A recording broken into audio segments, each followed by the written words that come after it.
Now. It's me, Mario. Is that now? Now? Is it now? Me, Oh my god, it Mario. is now. I see the stream on Okie Twitch. dokie. Alright. Uh, quick check. Audio check. Chat. Say something if you can hear me. If you can hear me and the game, as long as the audio balancing is fine, we're good to go. Someone press 1 if both audio sources are audible, or press 8. Screw it. Press 8 if you can hear both game and mic.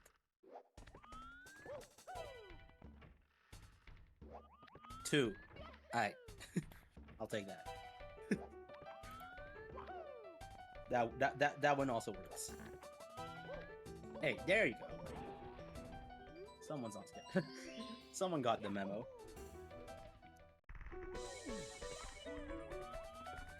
Alright.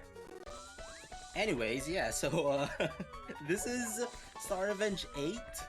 And let me check the notes here. It says, yes, this is version 1.1, 121 star. This is the full, yeah, this is the full game. This is 100% category here. And why it's 1.1? Yeah. Now ain't that a story? By the way, my name's Isometer. I'm on commentary. Apparently I've been in commentary for these things out of the blue, just, you know, spur of the moment. The guys need a commentator. I'm here. Tends to happen at this part of the day, you know, no one's really awake on the Western Hemisphere side of the Earth. But hey, if I can commentate SM64 the Green Stars of all things, maybe I can commentate this. I have played this game. Maybe not whatever this version is, but yeah, let's get to what this version is. So yeah, this is 1.1, you've read that correctly. It's not 1.3 or 1.31, which is the latest version of this game. It's not even 1.0, which is the first version of this game. It is 1.1. And why that is because this game, this hack, just as, you know, just about every other Brodude hack in existence, has quite the history of patches and changes. Like, you check the change log for this hack on any version and you're gonna see, like, I don't know, an entire novel's worth of changes and patches and whatnot. For this one specifically, the changes that are in 1.1 but not in 1.2 are full 100 coins, and let me just try to remember this, 6 red coins in each level. In 1.2, what happens is that instead of 100 coins, you need 80 coins to collect the coin star, and also you now have 8 red coins in every level. You still only need to collect 6 in version 1.2 onwards, but here there's only 6 red coins in each level for 1.1 and below, and that's gonna matter in a bunch of courses. Some not as much, but some of the red coin placements in these early versions get to be really weird. First off, we're going to go into the extra stages. Funny, yeah, we're doing extra stages now. Extra stages are supposed to be like post-game content, as you would put it in today's lingo, I suppose. That's how you say that kind of stuff these days. First extra stage, pretty straightforward. You just get a switch and then you open the gate. Now, already here actually is a very big difference between version 1.1 and what's gonna happen in 1.2. You'll see here that in version 1.1, you're going to be collecting red coins. Here in this maze-like area. At least I think. I'm gonna wait until he collects a red coin. Actually, never mind. I already know. I already remember what's going to happen. Alright, so here in this maze area here, you have 6 red coins out of only 6. You can't miss any, unlike in later versions. And how is this different from the later versions of this hack is that originally the red coin star, or later on, the red coin star will be placed in the first area that he was in. You saw just about, you know, a few minutes ago that there was this library area before he entered this area, and instead of just being like a basic ass switch there, like, you know, nothing. That now would be where the red coin star would spawn. Like, there would be red coins there, and here in this area would just be the switch. You just need to find a switch to get to the next area, which is a boss fight. And you don't even need to do any of that. In later versions, you actually get to use a bully to clip you through the wall, and you just go straight to the boss area. Here, you still have to collect red coins. You know, try to maneuver around this maze a bit. Kind of crazy. Also, yeah, right. For specific areas such as Bowser courses and this course, I believe it's actually 8 red coins that you have to get. It's still all 8 that you have to get, not just 6. Weird, I know, but yeah, that's just you know, patch things. And a very good question from chat: is this the most popular version to speedrun? Absolutely not. The most popular version to speedrun in pretty much most SM64 ROM hacks would be the most recent version. That becomes an exception for Brodu hacks, and, you know, all these Star Revenge hacks. If you want to speedrun this hack, I believe the most recent version is version 1.3.1. And believe me, it's much better. It's simply much better than these old versions. For, again, a lot of stuff that I mentioned already, like the coin stars, like, you know, the one he's about to get right here. But some more changes that are I try to point out later on in the video. Actually, you know what's good? I'm gonna pull up changelog. Do I still have the ROM and the changelog? Not just okay, not the ROM, but the changelog for this thing. Okay, I'll find the changelog. Boss fight here is just a womp, takes I believe 5 hits, but you know, typical Brodu design for every Star Revenge hack is that it's the same boss. It's a vanilla boss fight, but your terrain is a bunch of quicksand and lava, and there's fire spitters and there's amps everywhere, just to, you know, make it such that it's difficult. Although it's not really difficult, it's more like annoying. I said it. Hashtag controversial opinions. Anyways, yeah, special thing about the extra stage boss fights, such as this one, there's 2 extra stages. And both of those, if you die in any point in this stage, or in this boss fight, you won't just respawn outside of the boss fight contains, like you don't just get to refight the boss fight. You have to do the entire extra stage again. So, very considerate amounts of caution have to be put in, just so that we don't waste like 5 minutes of our lives just trying to maneuver around the extra stages again. But you know, all that settled, nothing too hard, and we're good. First extra stage done. And what have I not talked about this hack? Okay, as usual, what we need to talk about this hack in this hack is that it's an overworld hack. If you don't know what that means, is that instead of there being one hub world that connects all levels together, like you can go from any level you want in like one hub world, like in vanilla. In this hack, and some other Broadwood hacks, each level is usually interconnected to another level. So, as you saw earlier, you probably noticed it, but like, he was in course 1, and the entrance to course 2 here was in course 1. So, you entered course 2 from course 1, and later on you'll see you'll enter course 3 from course 2. It's not like just one straight line. Later on you'll see that like you can enter different courses in like different orders. Like there's gonna be dead ends, just like per usual in overworlds. But that'll come later. There's even a hub world. There's still a hub world. You can only enter courses 1, 7, and 12 from the hub world. Those are the only main courses you can enter. But we'll get to that when we get there. Yeah, so it's actually very funny, like seeing some of the coins that you wouldn't even bother to like think of getting in like the most recent versions, like anything like 4.2 onwards. Like you just have to get, because again, you do have to get every red coin, and there's gonna be 20 more red coins that you'd normally have to get if you were speedrunning this on the latest version. It's like there's just some weird coins that you don't even know exist sometimes. Like, oh, there's coins underwater? Actually, those I think you get in the normal run as well, like in 1.3. But yeah, there's just like some coins that you wouldn't think of getting, but you have to get here. Again, like there's so much quality of life exists in the later versions. So if you're interested in playing this game just casually, I would recommend that. Unfortunately, I was a boomer, so even though 1.2 already existed, I think I still played on 1.0. So I just wanted the real Star of Jade experience. Not to say that I didn't, not to say that I hated it or that I regretted it. But it was an experience for sure.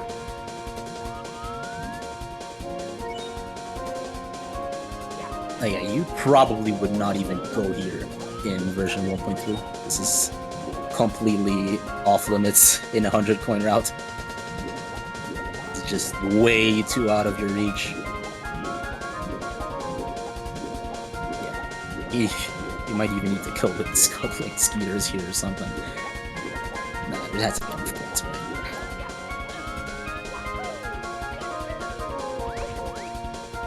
right? Some just basic coin collecting here. 1.1 does make it a bit more tedious than I would like, but that's why we're here. We do this run because we wanted longer coin missions, wanted to potentially stumble on finding the last red coin, because it's not 6 out of 8, it's 6 out of 6. Except for the Bowser courses and special courses, which is 8 out of 8.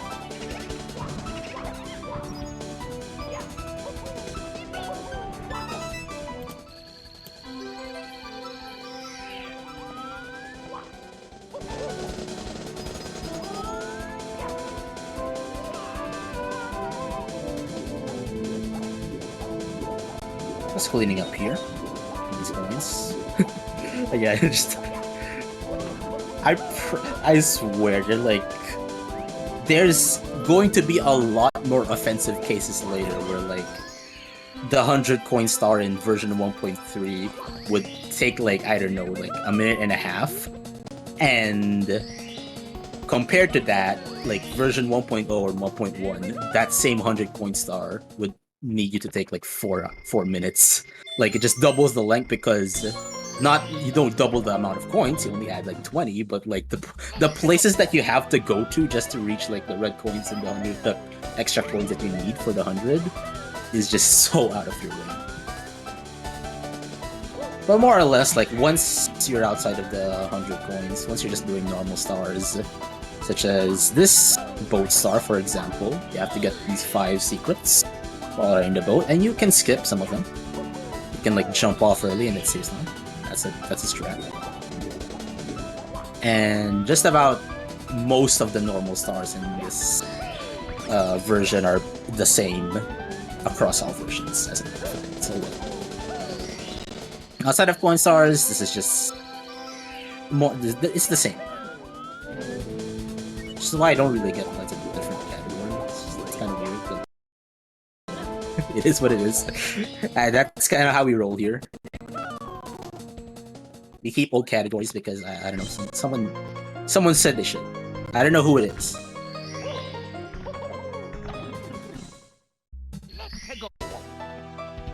Yeah, there are in fact a lot of like object replacements as people figured out how to better code custom coded objects into ROM hacks later on. So like things like, you know, switches and switch boxes, like, you know, the blue and red switches that like toggle on and off red and blue boxes. Some of those are harder, some like shrink platforms are also like different. But more or less like the idea is the same. Like you're not really losing out on essence of some stuff. Now there are some exceptions. We will get to those later, where there are some like significant changes in just a normal star. But for now we get to course 3.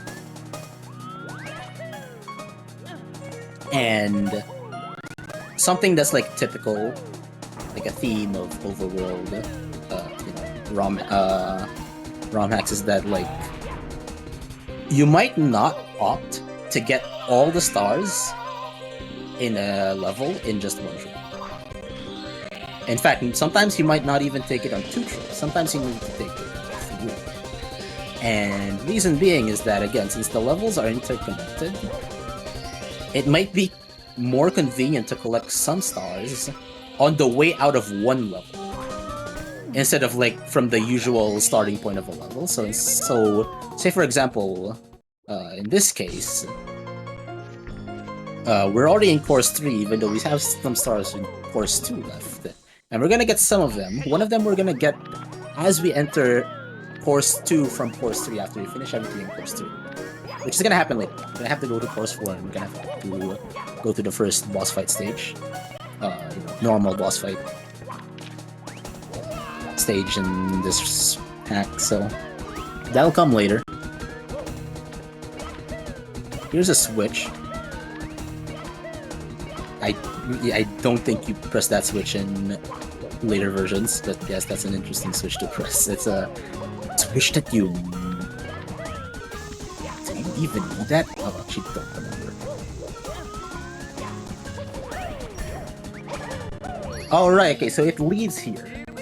You can skip this. You can skip that switch. Getting up to the star with like wall kicks on the other side of the building right there. But yeah, it is a bit tricky. You would have to use Mario Cam. Another thing for for people experienced with the ROM hack and with the camera manipulations.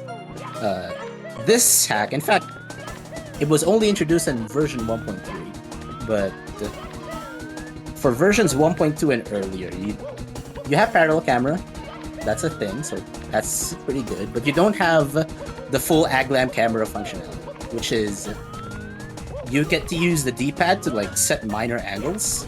And what you need to do for that skip for that star that I mentioned earlier requires like a specific angle. It's not too hard to get specifically, but like it's definitely not as consistent as say you can just like choose an angle that you want and start walking. For here, you do have to like line it up with Mario camera. So that's another major change I'd say for like the between like the most recent version and this one.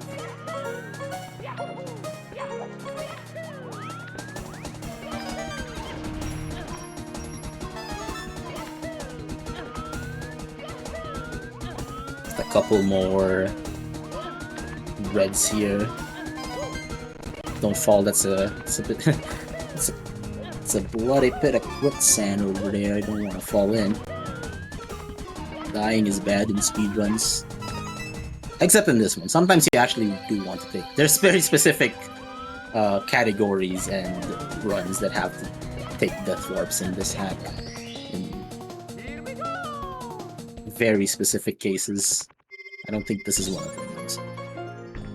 None of that death warp business here.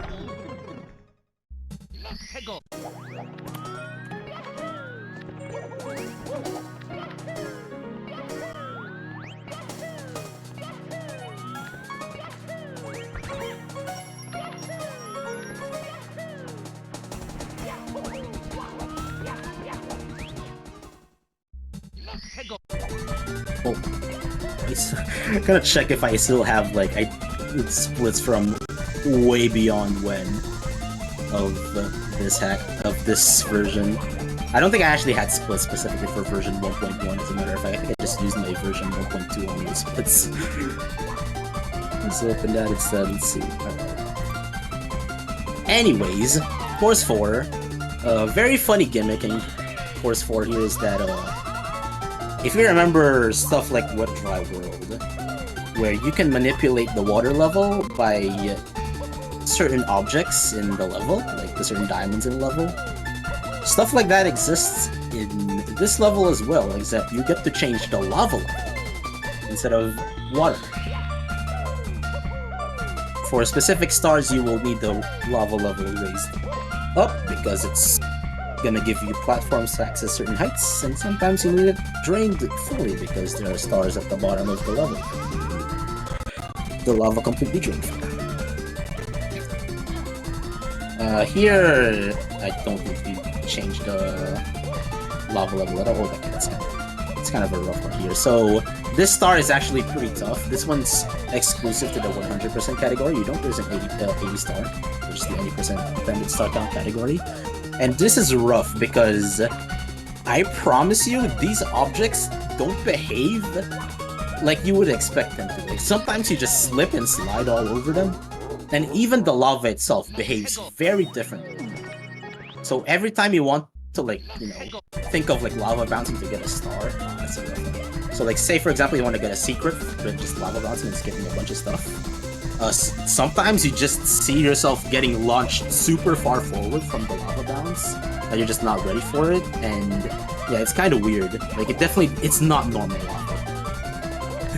I promise you, it's absolutely abnormal. So it's a very hard star. Like, it's one of the trickier ones in this run, honestly, I'd say. Which is why we opt to do this first. Yeah. The gimmick of the star, as you've seen, is that like you can only have certain sets of paths active, depending on which switch you hit, red or blue. And you can opt to skip some of them with lava bounces, but you really do not. If you really do not want to have to trust lava bounces here.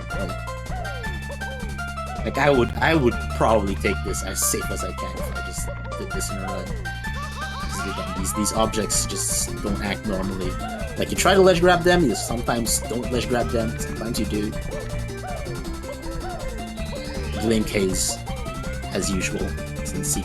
I don't know, I'm not sure if he's still the one who coded these objects, but they're the ones to blame all the same. And I have no problem. Yeah, okay, don't want to hit that switch there, because you're gonna get rid of the one straight path to the song. But all good. Nothing too treacherous here yet. I say that I've definitely died here in like one of my runs here, just like slipping off the last blue block and then dying because I was at 2 health. It happens.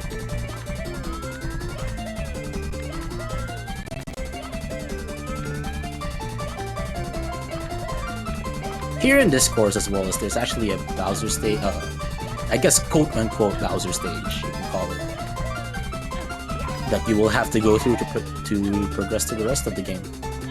But you can opt to collect some stars first, like these red coins. You can get them now, you can get them later. Or actually, never mind. So, I just remembered, yeah, the boss fight in this course needs, I believe, 15 stars to be able to access. And so you have to get 15 stars first. You can get other stars as well. Like, you can get like some extra stars before going to the Bowser fight. I say again, Bowser fight in quotations, as I'll explain. I'll explain it right now, because the way this hack works is overworld, but there's also like multiple sets of levels.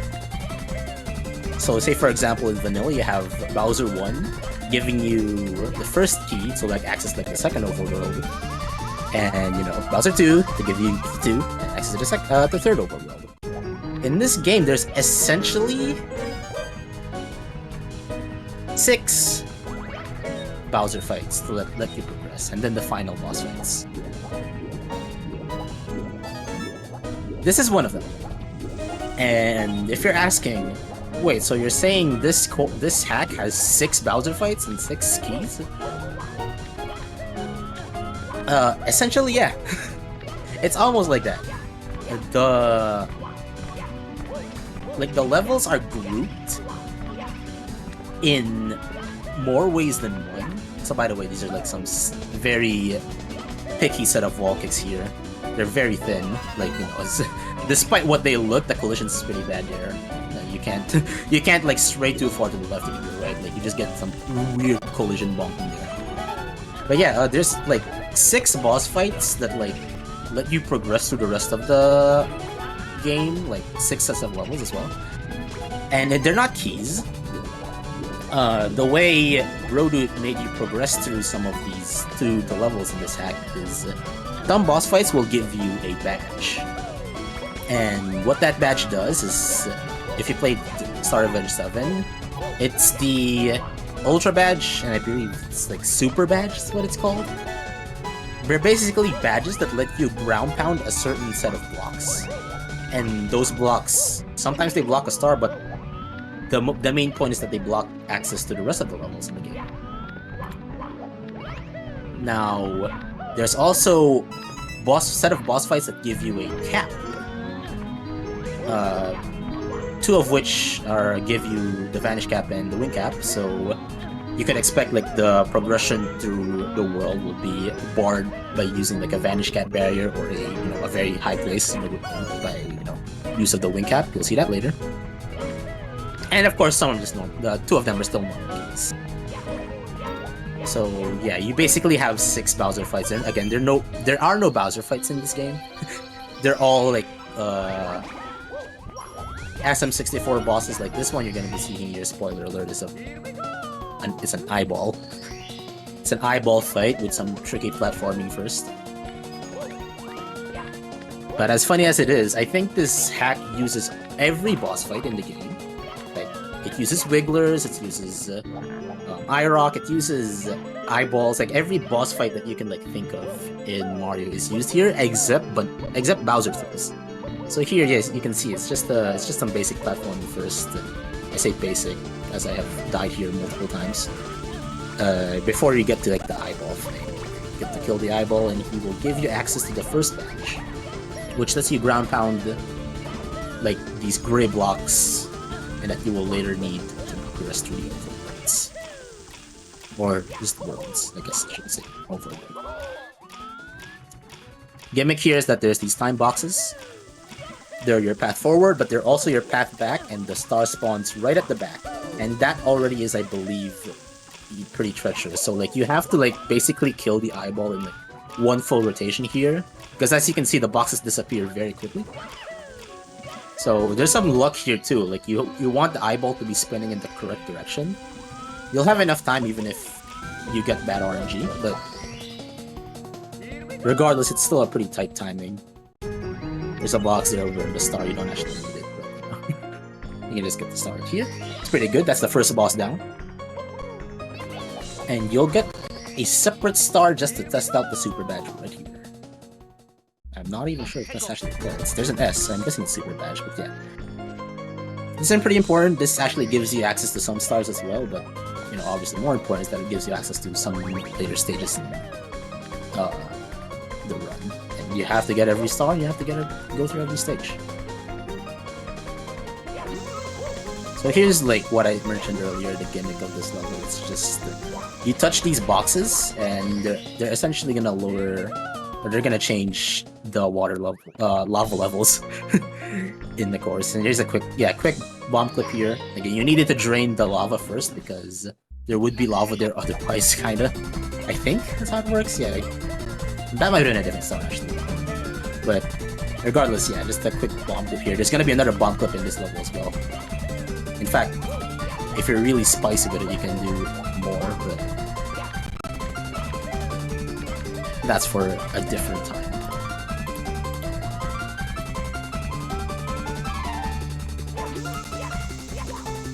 This one I would say is slightly more picky.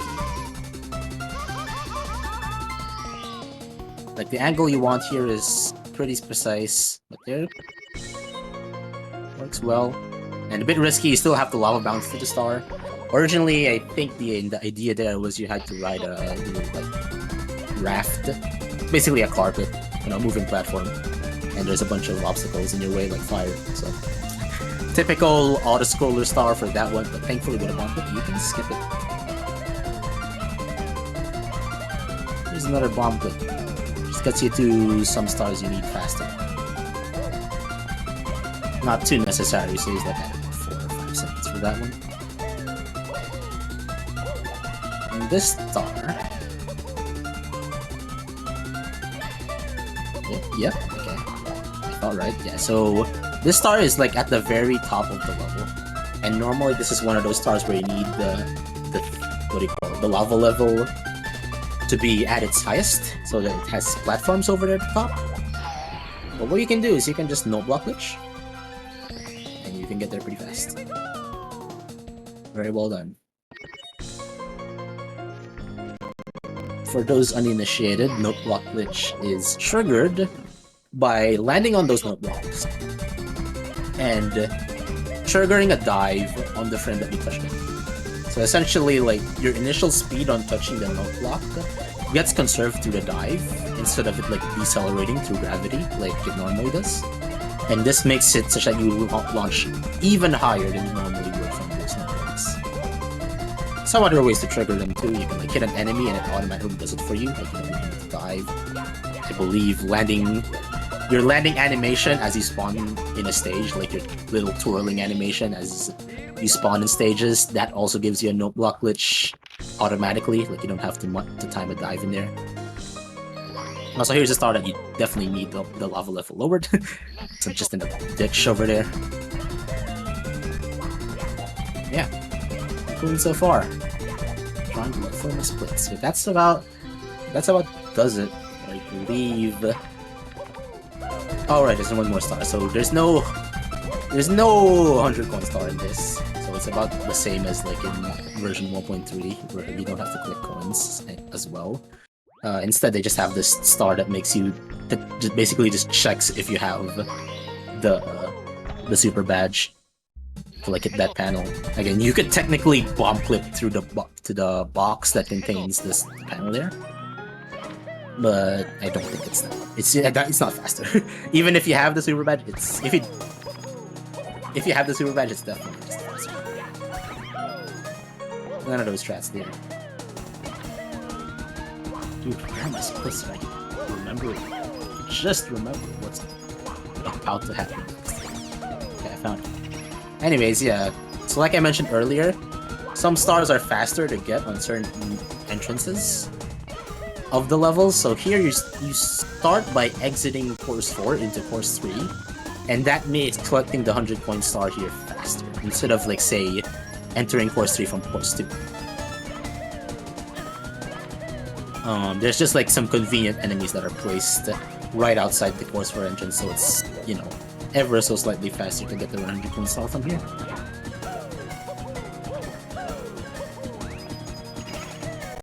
And we're collecting red coins. No, we're not collecting the red coin star again, but around the level are these like gravestones that you can push and reveal a panel under them, and that basically does the same thing as like red coins. It just makes you go around the entire level. You know, classic collectible star. This time it's in the form of panels, so since you're going around the entire level anyways, you might as well collect some coins. Because why not?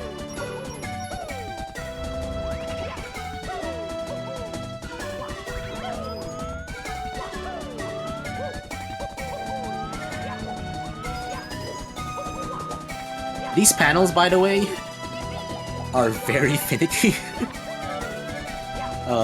The way they work is that, you can see that you're supposed to like push the gravestone, and like once they're like slightly revealed, you can already step on them. But when you do that strat where you only have a very slight portion of the panel visible and you can activate it from there, sometimes what happens is that like, I don't know if it's the panel collision or the gravestone collision, but like something pushes you out like every other frame or something, and like it just makes it such that you kind of like trigger you end up like flipping between the panel state multiple times. Like you can see there like a while ago, sometimes it just turn on and off, on and off, on and off. So you have to like be wary that like sometimes you might end up like untriggering the panel, and that's bad because you need all the panels triggered to get the star. It's just a very weird like object interaction. Just push against the gravestones, and it's just like whoops. I apparently didn't trigger that panel still.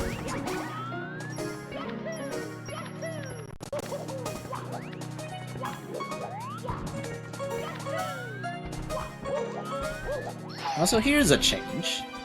In later versions of this hack, I believe it's 1.2 onwards, that block that they just broke there, that's an ultra block. And what that means is that it needs an ultra badge, and it needs a different... you need a different badge to like break that box, instead of the one that they already have now, the one that we just got. So, to get that star in later versions, you won't backtrack here after getting that badge, because that ultra badge that you get to break that block in later versions comes at a very later point in the game. In fact, it's the last boss that you'll need to beat in the game. So in later versions, you have to skip that block using one of two bomb clicks. There's one bomb click at the top of the building earlier there, and there's one just at the start, which is fine. More of that, if you're interested, you can just see runs on the later version, 1.3. Here, just more panels. The gimmick is that they're under these flowers. And you can't see them. Oh no, they're invisible. You just kind of have to, like, very annoyingly use Mario Cam. So that you can see where they are.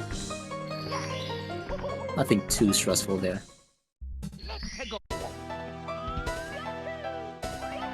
And if I recall correctly, we're about to head into course 5. Yeah, course 5, Forest of Magic.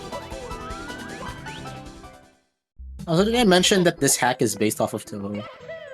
Brodude loves Toho, I love Toho, and so we made a hack dedicated basically entirely around Toho lore. Like, all the levels are based off of Toho, all the enemies are kind of based off of Toho. In fact, the reason why he put so many bosses in the hack is probably because Toho is a game of, you know, based mainly off of bosses. Like, the boss in Toho characters are your, you know, the bosses in Toho games are your characters that everyone loves and adores. So Brodude also based them off of that. Course 5, and we didn't spend long there. We're already in course 6. Whoops. Again, you can take the time to collect stars in course 5 if you want. You can also just go straight to course 6 now and go to the second boss fight that we need to progress through the overworld. And collect the stars on course 5 on the way back. A lot of route flexibility in this hack again, due to its overworld nature. But here's the second boss that we will be fighting. This one just gives you a key for, you know, the standard key door that you see in vanilla and in hacks. That's what you get here. So no new cap, no new badge. Pretty basic. This level, on the other hand, though, is pretty rough. It's actually a very long level. Like, I believe it's like 1:40 long, and you obviously still have to collect red coins. All 8 of them. And it's pretty rough, actually. Like, it's pretty high difficulty for what you would expect as a casual hack. Like, obviously it's not like Kaiser difficulty. A lot of places to die. More than usual. And also, like, a lot of objects that you can see here, like that shrinking panel, and some, like, bumpers you'll see in this stage are also changed in later versions of the hack, in version 1.10 onwards, so it's only harder on this version, that's for sure. And I believe in 1.0, the version before this, it was also harder. Like, I'll check to see if something is here later. But yeah, there's also, if that's not enough, there's a bunch of enemies, like Lakitus just trying to murder you. So that's not good. Let's see here. Yeah, okay, so like there are some places where you see those like springs. Originally, some of them were note blocks that you have to like manually, you know, like control your jump afterwards. With springs like that, it's like a standard for these hacks that, like, as long as you hit the spring and don't hold the direction afterwards, it pretty much puts you where you want to be. Like, you don't overshoot or undershoot anything, you just hold neutral. But in like 1.0, I believe there were like note blocks, and so there was like an aspect of having to like actually cook your jump up and make sure you don't overshoot or undershoot. It's the last treacherous coin over a bottomless pit over here. But we're good. Get the red coins, go to the boss, and you're about to see this boss right here. It's a big star. I believe his name is like Skriosad H, is I believe his name in the lore. Very important Star Revenge lore, of course. We have to respect Brody's vision of the lore in ROM hacks. But it's just a big, it's a retextured big blue fight. The hitbox is even the same, even though like it's very tricky to see what the hitbox would be based on this kind of model, but The hitbox is, I believe, just the same as any other big boo. And just like, again, most Brodude bosses, there's just a bunch of enemy spam in them. Over laving, over quicksand. Well, no quicksand here, but yeah. Starter is actually the first key in the hack that lets you access like later parts of... I believe it gives you access to Course 8 and Course 9, Course 10. Those 3 levels in sequence from Course 7. And by the way, if you enjoyed that boss fight, don't worry, you're gonna see that boss fight 6 more times across this entire hack. So if you like big boos and your usual funny Brodude design, you'll see more later. I enjoy those. This is a maze. So the answer to this maze is hidden in a sign that's like under an ultra block. That again, you'll only get the ultra badge later. So normally this is like one of those stars that you'll get later on in the run. But if you just memorize the path, then you don't need you don't need to break that block, and you don't need the sign, because you can just get to the star as you were. I think it's even gonna say something like ultra badge is the requirement for the star. Funny enough. Oh no, okay. Maybe that's on later versions where it says UB at like the end of the star name, because you typically need like the badge to like access the answers to this maze. Anyways, skip here. So a bit of thin wall kicks again. You know, that one wooden pole that he's gonna try to wall kick off of has a really bad collision. I mean, expectedly so, it's pretty small, and it's not even like, you know, perfect like square shape, it's like more cylindrical shape or anything. But yeah, with the super badge here, it's faster to start on top, so that's why you do this wall kicks. And in fact, under that block that you're standing on after you get the star, that's where you're supposed to get the answers to the maze.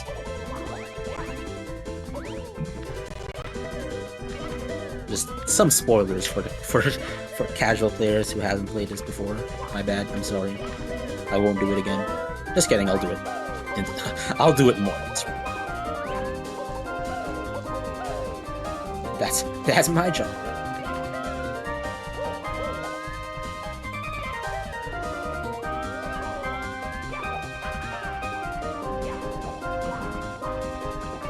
Anyways, again, some stars here. In fact, I believe you actually have to backtrack to the stage anyway, so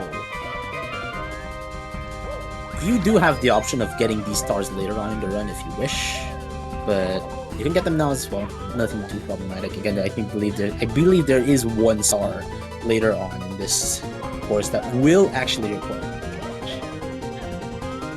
spoilers for me. And I mean require, I believe you can also skip it if you're clever, but I think the routing works out so that you probably will have to go back to the stage anyways. Here is just a bunch of panels over tricky objects as usual. But funny enough, I believe as of this version still, these little shrink platforms, these blue platforms that you have to like traverse in order to get to the panels, they don't respawn. So if you're like stepping on them, and if you fall after you've already stepped on them, there's no way back.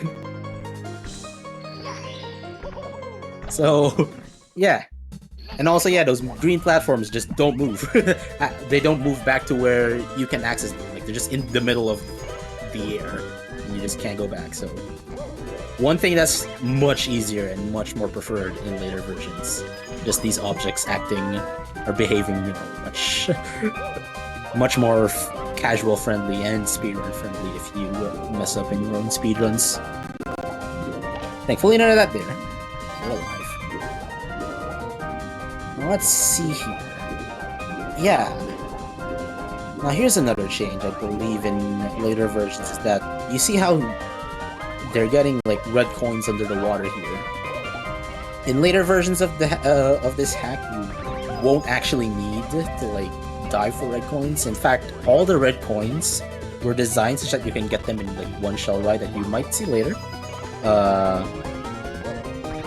Again, that's just much better design, you know, in my honest opinion. So you can just ride a shell and get all the right coins. You didn't even get the 100 coins. Or later on it's 80 coins, I guess. But here you actually have to like traverse the level, honestly. Like there's gonna be some jumps to like some red coins that you might not be able to do on a shell at meeting.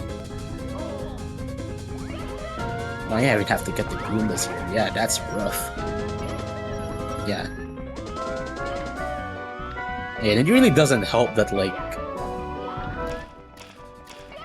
I mean, it's fine to have like 100 coin stars, but yeah, in these earlier versions, and you'll see that in later levels as well, Brodut really didn't bother to put that many coins. Like, there is definitely a very easy like shortage of coins that you can run across or come across if you're like just playing this casually. And like if you like run out the blue coin switch timer, you don't get all the blue coins, and you're in even bigger trouble.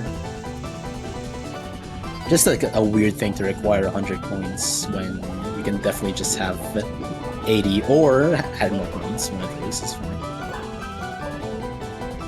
But yeah, thankfully later on the patch to make 80 coins spawn a star, and you know, any amount of coins spawn a star later on. Like some hacks do 50, some hacks do 120 because they're sadistic.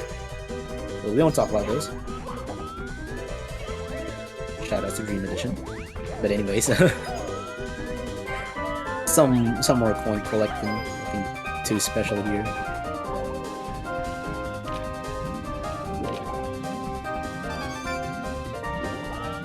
Just gotta kill all the enemies, man. No enemy is safe.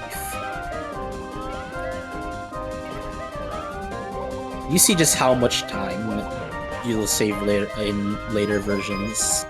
Like stuff like that red coin you will not need to do in later versions just because they're 6 out of 8. But like here, you just take so much time just to get one coin that's so out of your way. That's why like the later versions are just so much more easy and like so much more chill to run. These ones like kinda stress. It do be kinda stressful playing this casually and like just looking for coins. Just can't find the last one, and you have to like go out of your way, just super far out of the way to get the last one.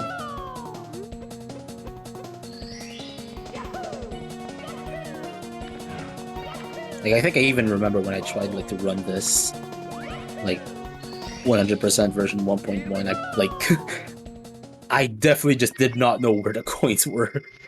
I just like had to look for them. It was just a pain. That was real casual with a timer experience. Like, oh my god, where are the coins, dude? They gotta be here somewhere, right?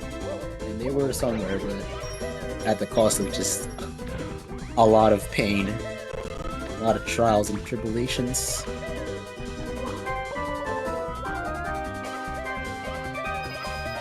Some more normal stars here, and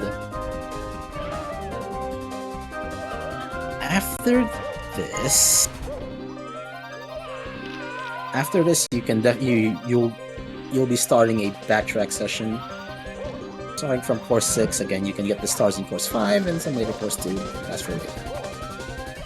Yeah, I remember this hack. I've played this before. That before may have been 4 years ago, but I do remember what I'm seeing in this hack. For sure. That's a cool skip there. You can use like the speed from the bumpers to just trigger like a very momentum heavy, like a lot of momentum triple jump. It skips a lot. Yeah, there's like a bunch of like red and blue switches that you like need to traverse over there. And on the last there, like you can even use the no block to skip one last section. Oh, okay, you can go. Yeah, so you have key 1. You can have access to like the next set of levels. Like see here for example, it's already course 7, so you can actually just go here as well. Didn't consider that. But again, we'll be back to get those stars that we missed earlier. I promise. But for now, since we have the first key, we can go to the next set of courses 8, 9, and 10, after this little intermission of a world. I don't know why it's here, but, you know, it's chill vibes. No stars here or anything, it's literally just a part of the overworld. So you can, like, see a transition to the next levels. I don't really see any point of this, but it's not too egregious. Until you fall, and then you start hating this part of the game. Why is it here? Now we're in the Bridges of Makkah.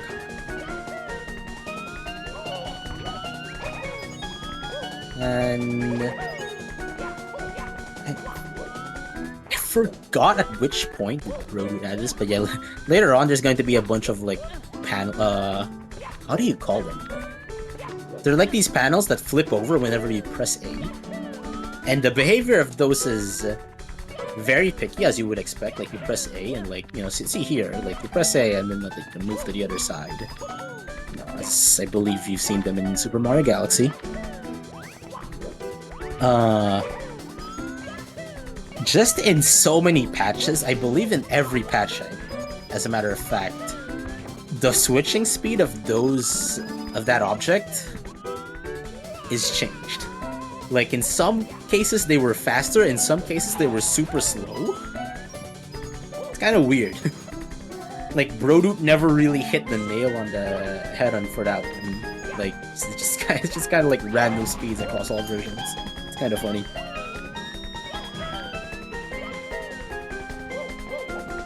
Like there's gonna be a star that's based specifically off of that later, after we're done here with this 100 coins. Again, just traversing the entire level. Little Bob-omb buddy here to open the cannon, and we will need that cannon to get to course 9, which is course 9 is gonna lead into the next boss fight, but it's gonna be a dead end from there. Course 10 is going to be on the other side of the what was it? Course 7, yeah. So earlier you saw course 7. We entered from like the hub, the main hub world. Course 7 honestly leads to like so many places. Like it leads to course 10, it leads to course 5, and it also leads here. So it's essentially, it's a real course, it's a real level, but it actually ends up acting as if it were like an overworld as well. It's kind of funny.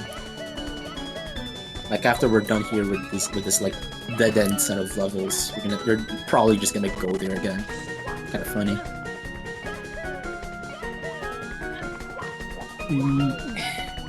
Some bridges. This is about like the most convenient way to collect 100 coins, because the red coins are all in one area. They all require the wing cap, which you will get later. So it's not really like convenient to get 100 coins from there. And there's nothing really. Oh, it's tragic. Yeah, slopes. Slopes on these bridges, man. They can get you. Like this entire like bridge section just to traverse like to a star.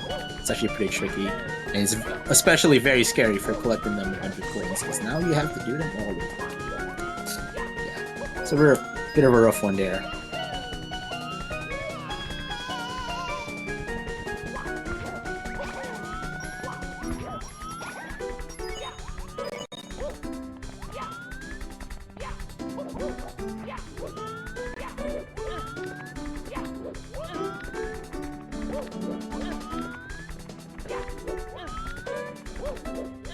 Thankfully this time we won't have to talk to the Bob-omb.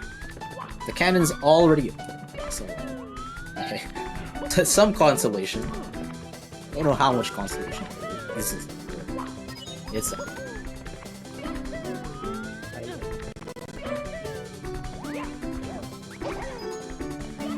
while all this is happening, I'm going to check my gacha dailies. Please don't judge me.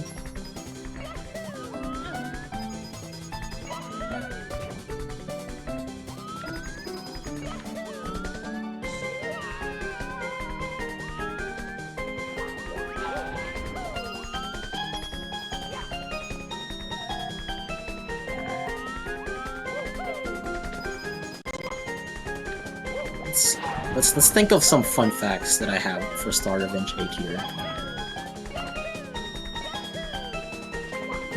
Oh, here's a good one. Yeah, so like, if you remember like the Star Select theme, and you'll hear a short segment of it occasionally whenever you reset the game, so that because you need to spawn into like the hub world faster. But if you can remember, the File Select theme was like Megalovania, and the Star Select theme in this version is what Undertale song was it? It's Bone Trussle. So yeah, 2 Undertale songs. I think Brodude kind of made this with like, you know, there's still this like Undertale fever going on in the world at that point, which I guess kind of makes sense. You know, Toho Undertale, one of them is based off of the other, so it does make sense to like add something like that. But it is still a Toho-based hack, and later on in version 1.3, they're all going to be replaced with proper Toho songs, just like everything else. Which you may or may not like, but that is the decision that you represent. That's your fun fact for SR8 of the day. Hope you enjoyed this fun fact. Another fun fact, I think that box over there was a troll star. Like if you, it's like supposed to bait you into getting that star, but you know, you don't really get a star. It's just a meme. The real star is over here. If you're brave, you can like do some like tricky long jumps over there to like just skip over to like this area. And not too much time saved really, because I have to get these coins anyways. But hey, it's there if you want it. Get 100 coins with the Bridges star.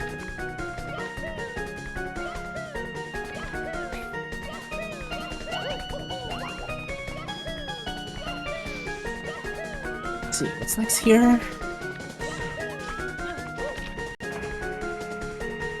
Should be going to... yeah, okay, so we're going to course 9. And again, course 9 does hold like the next boss fight. And that one's a bit more important because it has... that boss fight unlocks the wing cap, and you need that to access course 10, and actually a lot of stars. Like a lot of stars in this game, specifically already won in course 8 earlier that we will be back for later, that's for sure. Required a wing cap, so that's why we can't just like collect every star in course 8, even though course 9 should normally be a dead end.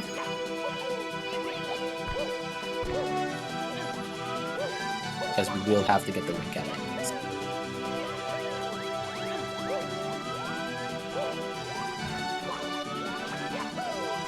We're about to make our way.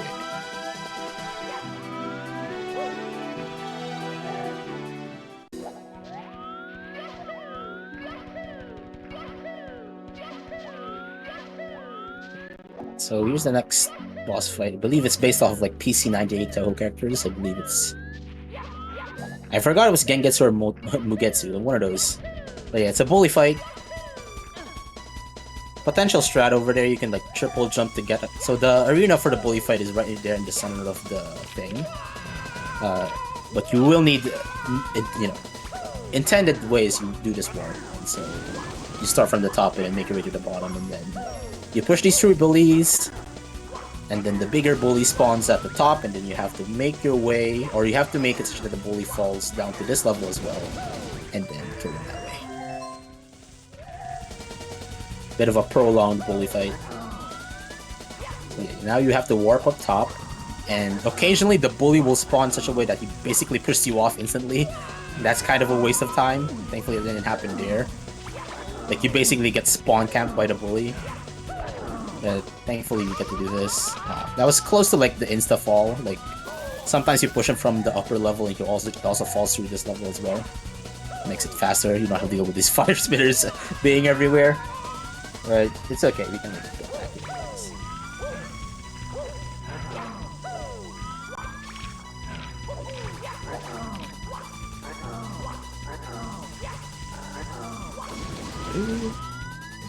Yeah, even there you can have gotten like an insta fall. like a very specific angle, but it's very hard. It's very hard dealing with enemies that kind of just move around as they wish. So, none of that here. Yeah, so this star is a real star, since it's not like a key star or anything. Takes you to the wing cap switch. With a very specific triple jump and like a bonk on like the pipe here.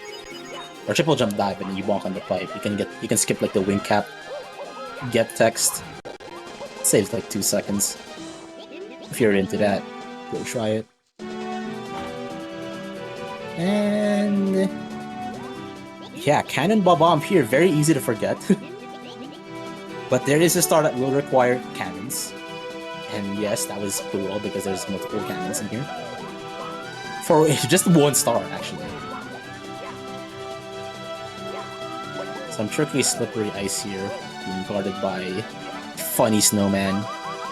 If you fall, you're gonna have to like maneuver all your way back up to this part of the level. It's kinda taxing dying to like, especially here. Like I've seen people die to like the lava bounce over to that star because they didn't have any health, and that's like a whole minute plus of time lost. Kinda scary.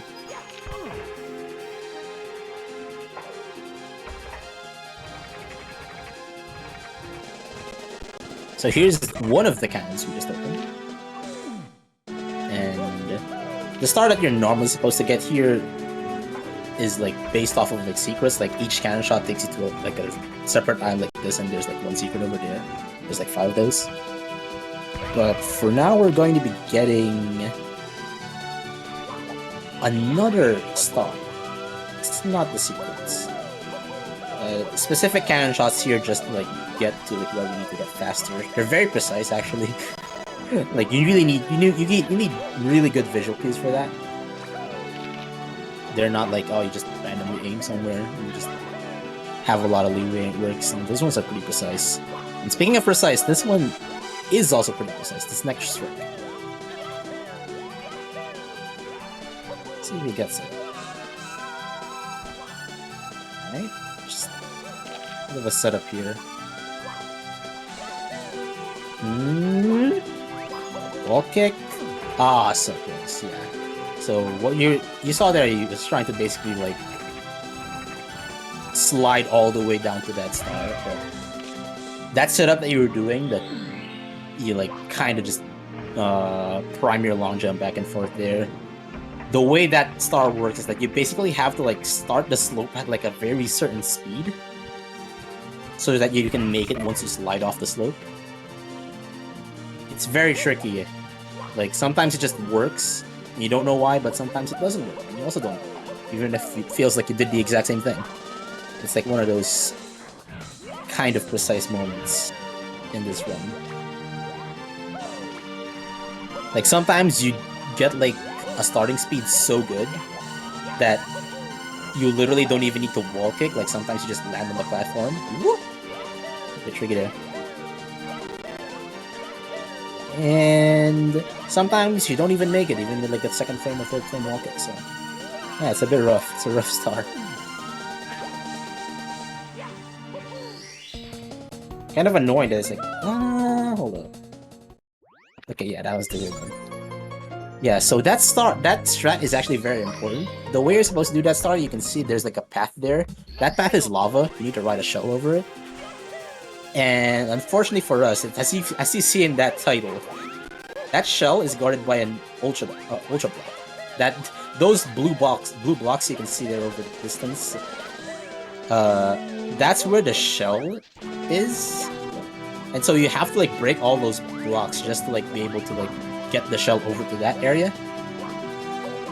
So even if it's like, you know, supposedly, if you had like the Ultra Dash, it would probably be faster to do that instead of like that little, you know, excursion that we just did. Like get to the top and then slide down into that star. The thing is, we don't have the Ultra Dash, and that comes later. So in order to avoid having to backtrack to this stage again, it's like it's very out of your way, right? Like you saw, like the fastest way to get to the stage is you reset the game, you go to course 7 from the 2nd level overworld, and then you go through that little stage. That there's kind of tragic. Snowman has the Korean aim. But yeah, you have to go through so much just to get to the stage, such that like backtracking with the Ultra Badge doesn't even make it worth it. Even if it allows for like a faster and easier strat. Like that's kind of the annoying part about that skip. It's not that it's even just intrinsically faster, but because of how this level is sorted away, you kind of can't avoid it. Funny star there, you arch up to the top just to get that star. Normally you're supposed to like fall down at some point in the level. Basically where they died earlier, like where he got sniped off that snowman. Close to that area is like a point where you're supposed to drop down to the level, that usual. As the star name suggests, like one of those stars where you just fall down at some random place in the level and then there's like a secret alcove that warps you to that star. Obviously much faster to just get it from the start. Enjoy that star because it's actually one of the fastest stars in the hack.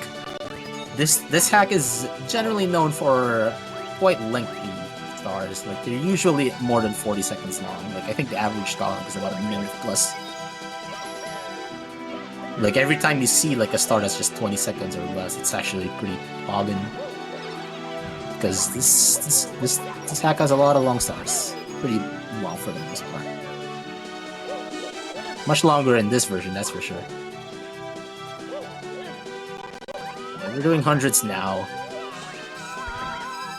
This is probably one of the worst 100-coin missions, especially in this version again.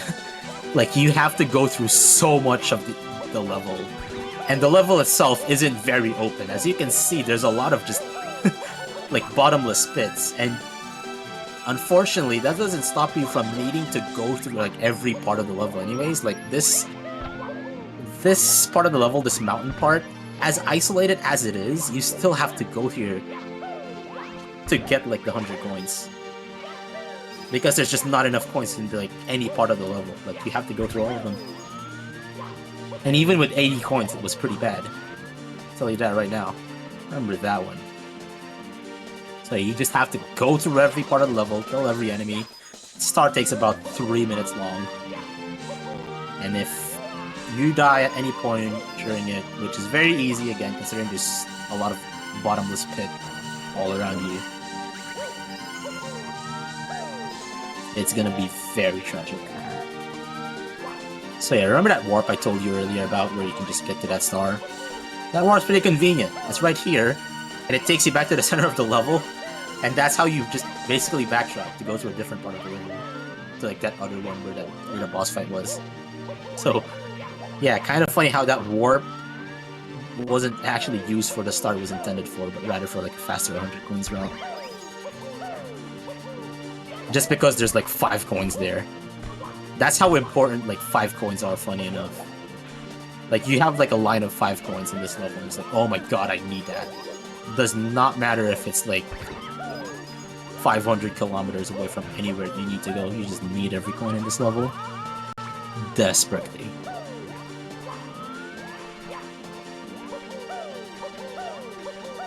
Oh yes, still places to die here. I'm gonna worry about that. That's the boss fight earlier. Say hi and bye. I'm not going back here again, unless we die. That's gonna be sad.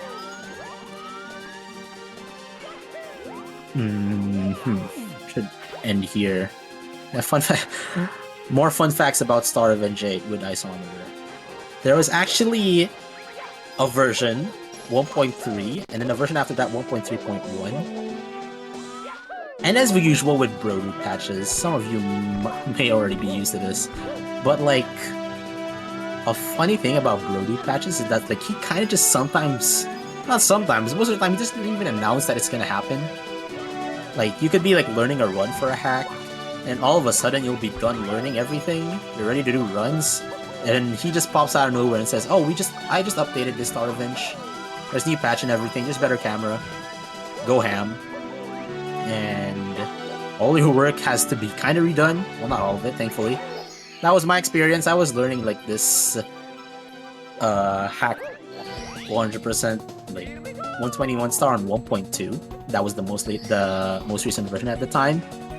And at some point, after I learned 121 star, I routed everything. He just comes up and says, yeah, 1.3 is a thing now. Go figure. And yeah, not gonna lie, that might have been a bit annoying at first. Also, thankfully the 100 coin star is already gone, so if we die here, hopefully we don't. Bit of a perilous straight of like shrinking platforms over lava here. But yeah, I was saying, it was kind of funny that he released a patch right after I was about to do runs. But it also turned into a benefit because I checked 1.3. That new version he released. And the funny thing is, it was so broken. In a sense that like a lot of the objects didn't load. Or some objects were just behaving very poorly. And so I told him, bro, this version just barely works. Can you like make changes such that it doesn't do that? And he was like, oh, okay, yeah, I guess I have to like change that. That's kind of very bad. But in the midst of all that, I snuck in something along the lines of, oh, okay, so if you're making changes to this version 1.3 already, can you like add more coins here in course 9? Such that it makes like the routing much easier. And with the help of some convincing from other Star Revenge 8 runners, I'm not sure it was at the time, I think it was Galactic at that time, shoutouts to Galactic. We did manage to get Brodu to add more coins to this stage, I believe, and also in course 11 and in course 8. So thankfully, even though like just a random patch was tragic, we were able to like squeeze a good amount of time save out of Brodu because of all that. And so yeah, there's now like 3 minutes of time save from like version 1.31 compared to like 1.2. All because Brodu released a bunch of like broken objects inside. You think about that. What up, chat? What up, Romania? On the phone. Hope everything's doing well on your side. Everything's doing well here. Nothing, no major disasters as of yet, but there's places for that to happen later on in the run. So pray that doesn't happen. As here's the star I was talking about earlier. You just shoot yourself with cannons, by the way. not what you think. Not what you might think there. Just 5 or so cannon shots just to get a bunch of secrets. Funny early version behavior there again. Like sometimes the camera out of the cannon just points very weirdly. You have to like press A just to set it properly. I think it's like a result of having like parallel cam or something. But yeah, thankfully that's like fixed in the later version when adding stuff like D-pad camera as well. Shout out to Aglab. Very basic changes. One last place to die here. This snowman, the final boss of this level. Okay, we'll do. Those are very slippery slopes around the start, by the way, so like you don't want to overshoot or undershoot because you might just slide off into your death. It's kind of scary. All of that for course 9, and like mentioned earlier, we go to course 8, and from the course 9 entrance, there's actually a very fast star you can get. Better to say, like, there's a faster, like, star, or there's a star that's, like, faster to get from this entrance rather than the other one. Or I guess you can get this one, it's just about the same, I guess, yeah. You can get this star, or you can get another one that requires the cannon. Or not requires, but, like, this fat, kind of, like, very convenient to use the cannon for. That's just, like, a secret. Secret box star. Some Bob-omb buddy tells you, like, oh my god, there's, like, this very specific set of trees that are sus, bro. You might want to check the middle of them, and then that's where you find the star. That's how, yeah, that's just kind of how we find it.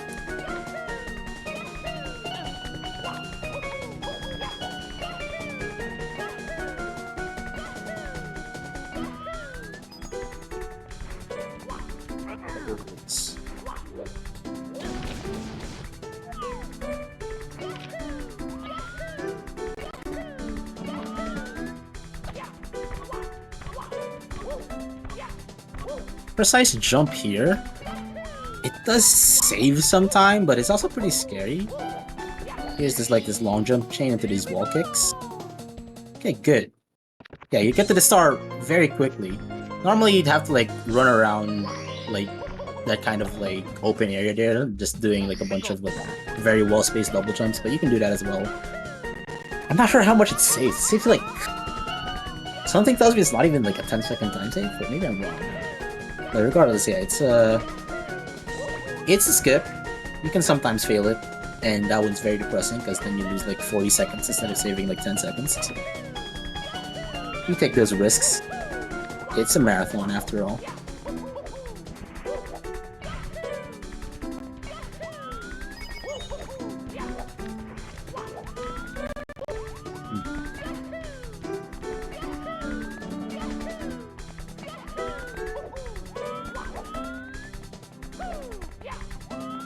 This blue switch here is required for... I forgot what it is. It's a panel star in this one hidden area that's blocked off by this red block over there, yeah. So you needed that switch. Kind of weird and unnecessary, but you know, whatever, I guess. And yeah, each of these, there's like 2 splitting areas and each of them are panels. Very tricky star again. If you fall here, you might not be able to get... Yeah. So, even if you did survive with a lava bounce there, there's like a very low chance that you can get back to the panel. Unfortunately, because again, those shrink platforms don't respawn. So yeah, kind of rough way to die here. But not too much of way in saving that. There's, I guess, technically a way you save that with a no block glitch. But, yeah. Bit of a rough stretch on that one.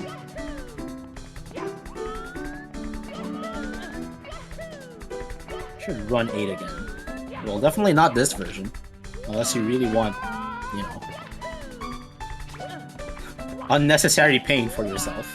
In fact, I should too. It's been literally 4 years. Apparently, it's actually been 4+ years since I've run Star Revenge 8.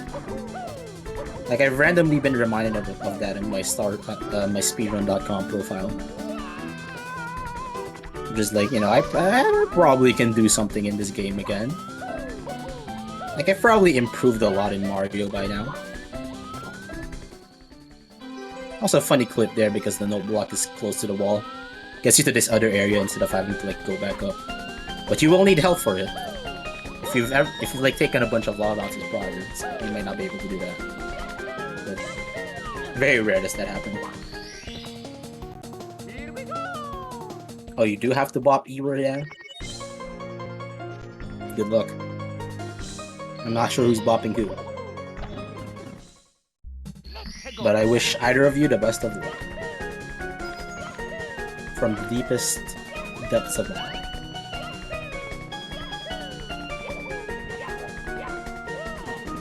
Yeah, this is a fun run. It is pretty long. That's like the main downside of it. Is that it's definitely one of the longer, like, casual hacks. Like 80 star is already like an hour and a half long. When usually like any percent intended star count categories are like, you know, much shorter than an hour for Star Revenge games. I was like, here's a red coin star. Gimmick is that some of these red coins aren't red coins. Funny. That's the society we live in. They're just fake red coins. Up to the day, I don't think there was any way. I don't think there's like any way to distinguish which one is real. I actually forgot if there was. But at this point, I think we just memorized which ones were real and which ones weren't. So yeah, no, pretty good. You can definitely just like do this all in like one flight, like one wing cap cycle.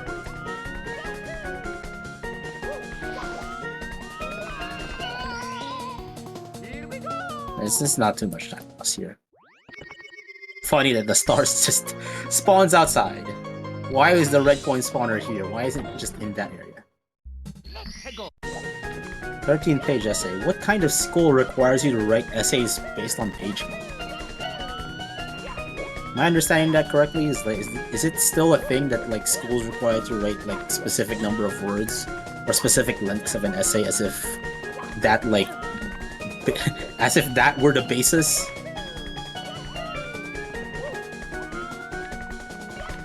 Kinda cringe, not gonna lie.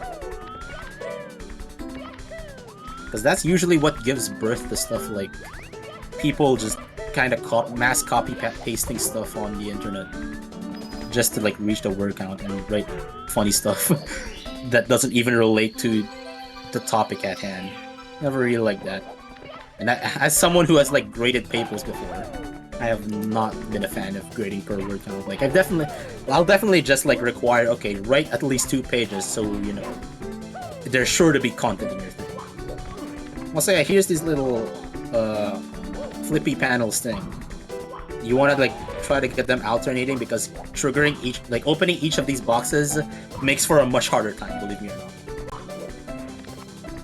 Like, they just tend to get in your way sometimes. Like, look at this. Like, sometimes they just like kick you off. Thankfully, none of that here. Yeah, this gets to be a conundrum with all of them open like this. Oh, if you look at that. So yeah, funny story. In that broken version 1.3 that I earlier mentioned, I believe the gimmick was... Oh my god, yeah. So there was this funny thing in version 1.3 that Brodu just... I don't know what he did wrong, but like... falling off of those platforms does trigger like the flipping of it. And so in version 1.3, there was this thing that like the flip of the panels was so fast that if you were to bonk on somewhere in the middle of those panels, where like the top panel was already activated, the thing that would happen is like the top panel would just keep pushing you off like the bottom panel, and then you just keep falling off, and then but like since it flipped back up, like you'd land back on top of the panel and everything. It's hard to like illustrate just with words, but essentially what happened is you just end up soft locking. Like, no, I have a video of it. You literally just soft lock if you bonk on one of these panels. And it's like the funniest thing ever. Like, just because the panel movement is so fast. Like, that one bonk that happened there earlier would have soft locked you in just 1.3.0. Like, if this time... I do not get laser slopes. Again, these are just not well coded, but it's the life we live in. Yeah, that's kind of like why you kind of want to like alternate between breaking the box and not breaking the box for ascending this thing. Because this just happens.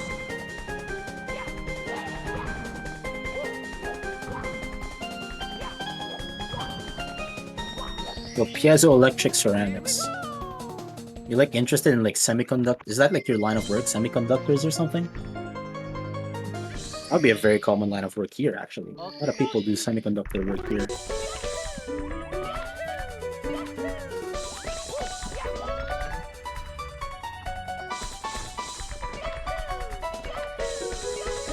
But anyways, yeah, that's all done. Again, since like Course 8 and Course 9 are very isolated from the rest of the hack, like from the rest of the levels. We have to basically just reset the ROM.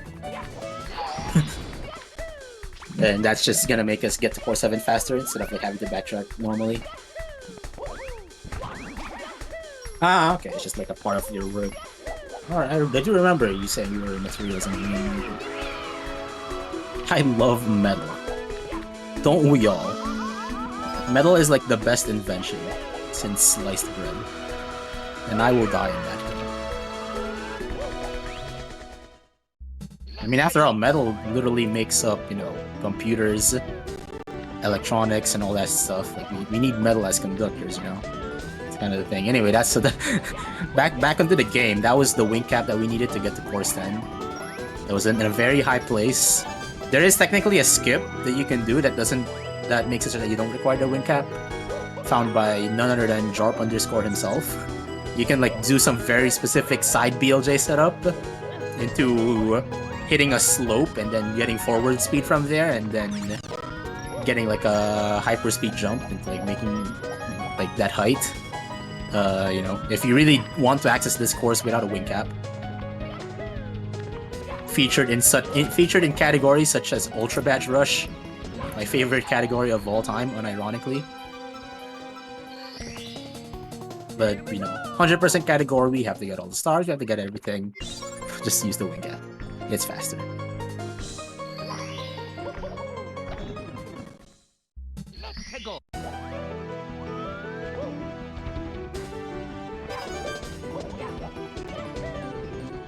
Don't we all wish that, dude? Don't we all wish we had the time we had as, like, degenerate students to just degenerately run ROM hacks 16 hours a day. I wish I did. Now I have to go to work and pretend I'm doing work while I continue to run ROM hacks 16 hours a day. And pretend that it's work. Okay, I'm just kidding, I don't do that.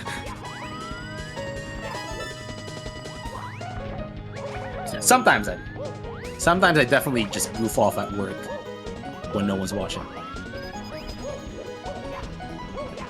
That's the life of a software engineer for you. If you're ever interested in a career path that lets you kind of just slack off, you go to software dev and you play video games for the rest of your shift. Yeah. If you're lucky. Definitely, some software dev jobs definitely make you work the work. Like, I believe AgLab, of all people, someone who has done like everything software related in SM64 ROM hacks actually has to work his honest 8 hours a day.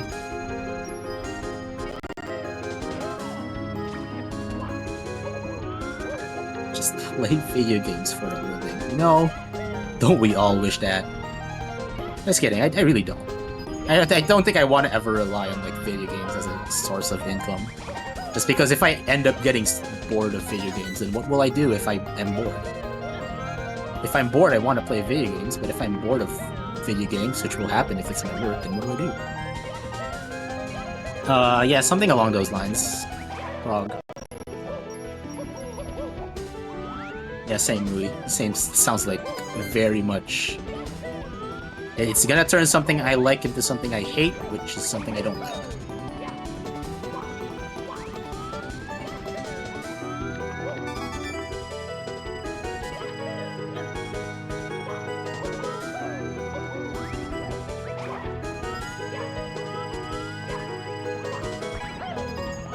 Yeah, this level also, again, very scarce on coins. You have to pretty much traverse the entire level to get every coin. You just... That's another annoying thing about coin stars and Star Revenge hacks, mainly this one, is that like they're all from like enemies. Like the blue coin switch, which is I guess green coins in this game. They're usually just gonna give you like 20, 15, at most 30. And there's not gonna be that many like 8 coin rings or like 5 coin lines. They're all gonna be like from scuttlebugs, eyeballs, sniffets. Actually, it makes it very annoying to collect 100 coin stars just because of how many enemies you have to kill. I don't know, maybe that's also based off of like the Toho lore. That's like a nod to like Toho. Like you kill, you know, a lot of enemies in that game. It's a shmup, but it's not like something I want to base a ROM hack off of. You know? Like I like the levels and music and all being from Toho, but I don't want to play a shmup in Super Mario 64 mechanics. Okay.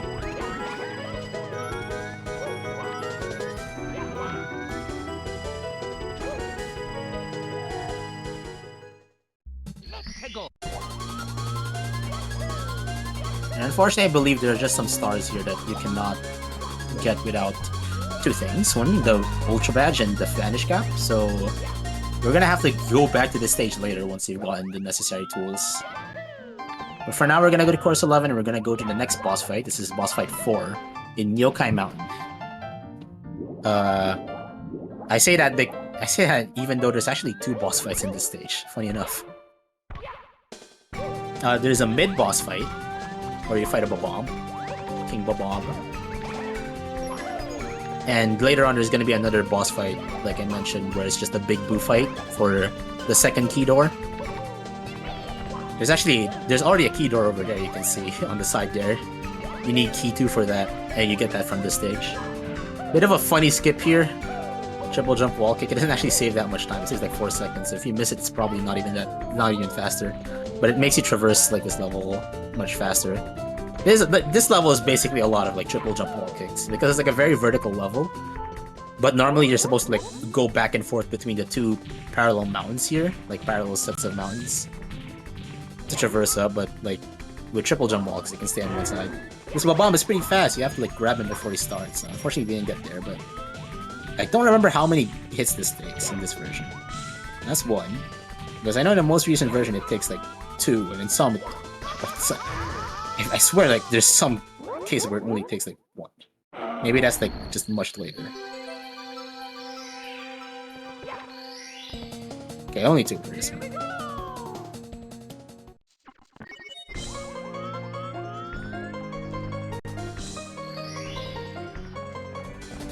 And I guess some interesting things to point out is that there's red coins in this stage as well, even though there's like a boss fight in the middle of it. And that boss fight actually comes with a lot of problems for getting the red coin star. Because there's some red coins at the bottom of the mountain and some at the top after you... what do you call it? After you like beat in the boss fight, like you can see there's a red coin here. And so like it causes a lot of trouble and like in version 1.0 specifically, because if you collect the red coins before you enter that mid-boss fight with the bomb over there, you lose your coins if you enter the boss fight.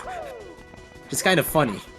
So you have to like redo the coins again. So like in these early versions, I believe the play is to actually get to the top of the level, finish the boss fight there for key 2, and then do the red coins backwards. Like you go from the top of the mountain to the bottom collecting the red coins. And thankfully the red coin spawns at the bottom of the mountain, so it's designed for that. I believe it, at least it does now. I'm not sure at this point. Maybe it doesn't. I don't know what the...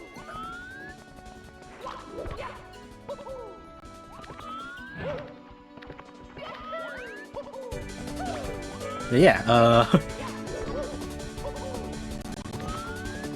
like the routing for the red coins in this stage specifically changes a lot. Yeah, funny no block glitch here gets you to the top of the mountain. There's actually a lot of stuff you have to do climbing up this mountain. Okay, I guess we're gonna dish that idea. But you'll get to see what you have to do just to get to the top here. There's actually like a lot of stuff. There's some red coins, but there's like specifically a raft ride as well. Like a bit of an auto-scroller section, not too long, but you will have to ride it. Or not, you can lava boost over it, but that's kind of risky. But yeah, the intent there is to just ride the raft over the lava. So yeah, that's just the funny thing about this stage. It's like every version has like a different way of getting the red coins. Like it changed like from 1.0 to 1.1 to 1.2 and then now. Wait, does Bob already take 1 hit in latest? I don't think it does. But I could also be very much wrong. I just don't remember that it only took 1 hit. That might be like something in Star Revenge 5.5 if I'm like thinking about it properly. Yeah, I do remember at my runs I still had to chase around the guy even though I got like the quick grab on the start. Anyways, yeah, here's a the boo fight again. Second out of the 5 times you're gonna see this guy. So get used to it. Music here is based off of, I believe, Tenshi's theme from Toho 10.5. So even if it's like the same boss fight, they're using different stage themes. It's kind of funny. Biggest change in the newest version. That's a lot. There's a lot of changes in the newest version. The main one is, I mentioned earlier, it was from 1.2 onwards, you only need 80 coins instead of 100 coins. And there's 6 red coins in the main levels for the earlier versions. In the later versions, 1.2 onwards, like where the leaderboard is split, presumably, there's 8 red coins, but you only still need 6. Yeah. It saves... Yeah, it doesn't save an hour. Like don't worry, Katse is fake newsing you in 2024. Caught on live television. It saves like, I don't know, like 30 minutes, 40 minutes. It's pretty big. Probably not. Bite me if it is. Yeah, there's some other stuff. There's a lot of other quality of life. Like, in version 1.3.1, there's the better AgLab camera. This one is just parallel camera. You don't use the D-pad for anything here, unfortunately. So yeah, then you get the red coins now because that's kind of how you're supposed to do them. You're kind of supposed to just start from the very top. kind of weird just seeing the level done like this. It's just done backwards. Again, this isn't a thing in like version 1. In version 1.2 onwards, if you collected the red coins before entering the fight, you just had the red coins. So like after and even funnier is that like from version 1.2 onwards, I think getting these red coins and getting the red coin star actually spawned you right in front of like the boss fight for the big booth. So you don't actually have to do the extra climbing. And it saves a lot of time as well. It saves like 20-30 seconds because you already have the red coins again, and then like it just spawns you right next to the boss fight. It's really fast to the pause exit here. Wow, it's actually kind of funny. Like yeah, no, in like later versions, you just like, how do I put it? You just go back to course 11 from where you came from, and then do stuff in course 10, and then pause exit. Like you do some stuff in course 11 first because you can actually. But this route probably is the same because, as I mentioned earlier, you will have to go back to course 10 for stuff that needs the vanish cap and stuff that needs ultra vanish. Yeah, I remember. Anyways, the one thing that's not Toho based in this hack is this conundrum. This is 100 red coins. Gotta get all of them. And this ported version of, what was it? This is Super Mario Bros. 2 1-1. You have to get all these 100 coins, or 100 red coins. And it's very easy to miss one of them. It's very easy to just forget that one of them exists. And when you do, you just end up scrabbling, trying to ask yourself, where the heck did I forget a red coin? Happened in my very first run. Don't want to relive that memory. So it's like a race between Aglab and Galactic and me. It's kind of a funny way. Thankfully though, unlike Super Mario Bros. 2 1-1, this water is actually water and it's not a bottomless pit, so if you fall down you can still just swim back. Takes a bit of time though. We'll get there eventually. Yeah, this is it's a 3-minute long... I think actually much more closer to 4 minutes. I think I remember my ILPB for this was like 3:40, something like that. Unlike the segment timer. It's a very long star. I don't like it. I hate it. Fills me with cringe. But it does test your movement, so there's that at least. This is like, this star is a really good show of like how good you're moving around. Really skill based, which is why I hate it, because I have no SM64 skill. I guess I just kind of exposed myself all that like one spiel of how much I hate the star. Oh yeah. Nope. There is no climbing in this. Not that you'd want to anyways. If you can, that make the star much more annoying. As a matter of fact, because you just randomly grab stuff. Oh my god. Can you imagine? Just randomly like moving around and you like grab something and like, oh my god. Lost all my speed. Ugh. I don't want that.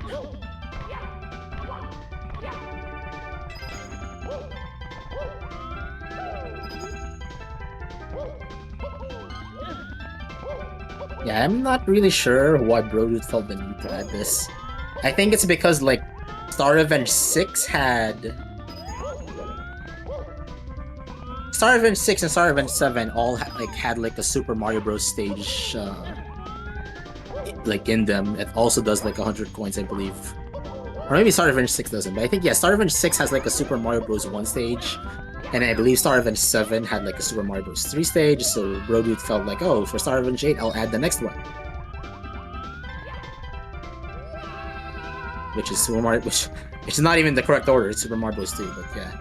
Okay, you gotta land there, that saves a bunch of time, don't have to swim over here.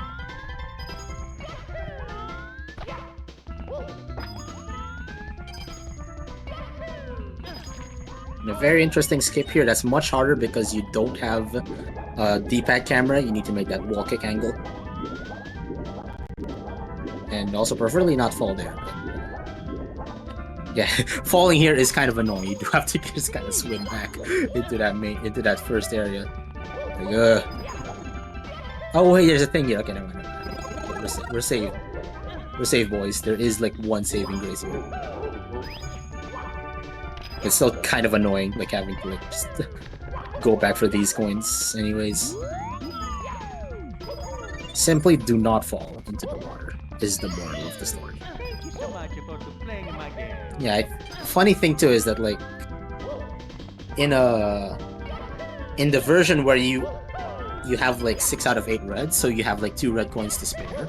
That also happens here. So there's 100 coins in this version. In the later version, I believe what happens is that like there's actually 102 coins. So you still only need to get 100. That said, those extra coins added in the later version, I think, are out of bounds. So you still have to do the exact same thing anyways. Like those 2 coins really don't help you. It's just to like fix the fact that like there can be you have like 2 coins to spare. As like them, with the patch and everything. It's kind of funny how it works. Okay, we didn't forget a coin. That's good. We're on pacer.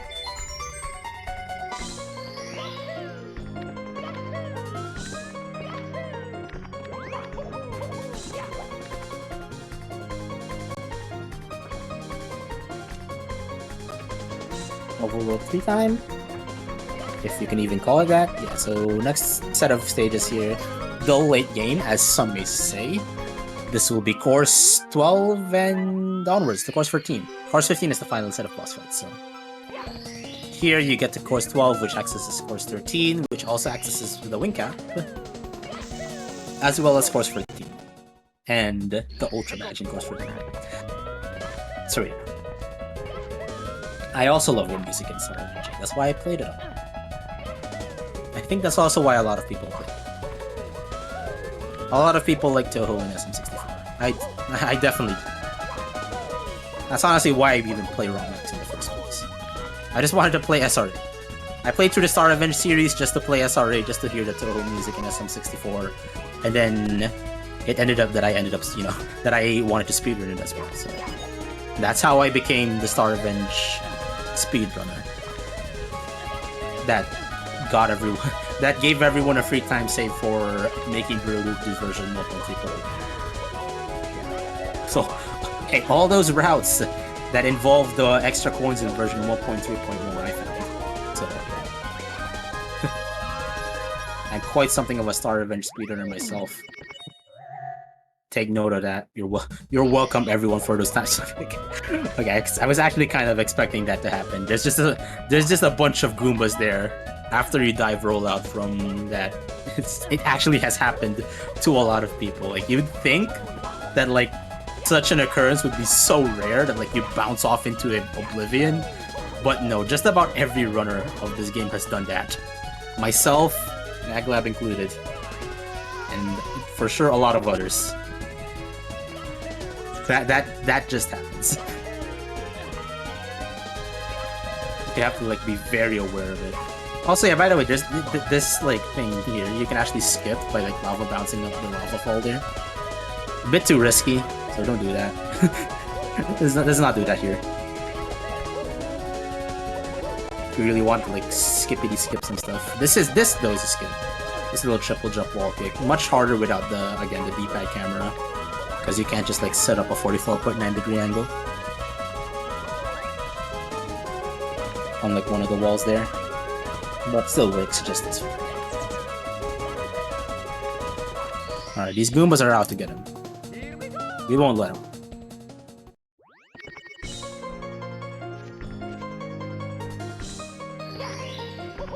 Sorry, it's my favorite ROM map I've ever played. It's probably one of my favorites too. It's probably like up there with SR 6.9, which is also basically a total based on that.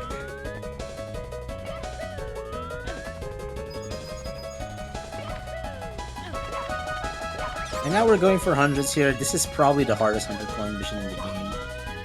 Again, usual gimmick of stages not really having that many coins. You having to kill a lot of enemies, and now it's coupled with the fact that it's an abyss below you for pretty much the entire star.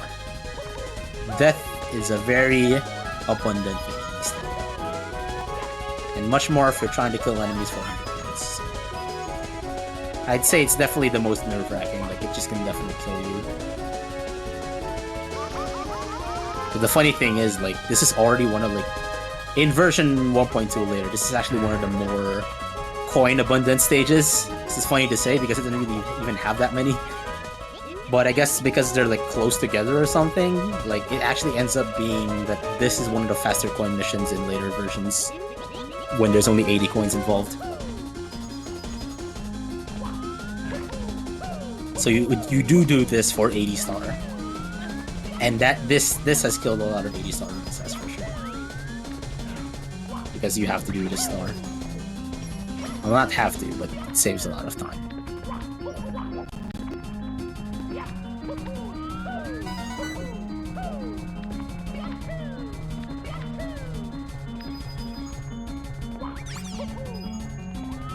Precarious red coin here. Not only is it super out of the way, but it's also just above a shrink platform that doesn't respawn. Thanks, bro, dude. The Kaizo is showing in him. It's just slowly seeping out of him. But yeah, just, again, super out of your way area for like the extra 20 coins that you normally wouldn't even see in like an 80 coin round. Like, yeah. Where is he going? So, yeah, he has to get this check in just 5 points just to like get 100. It means what it needs to mean. It means whatever you interpret it.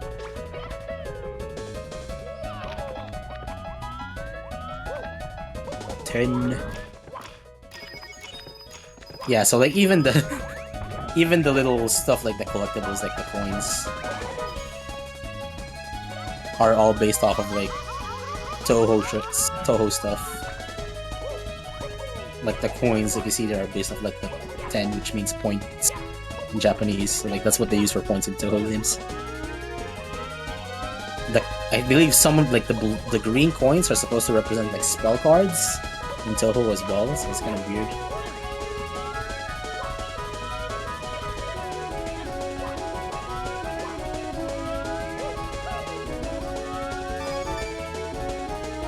I don't know, maybe Automod is just racist. You know, in other news, water is wet, and Twitch is a silly fuck, but yeah, it's literally just the thing you see here in like the coin counter at the top. That's the symbol there, that means 10, which means points.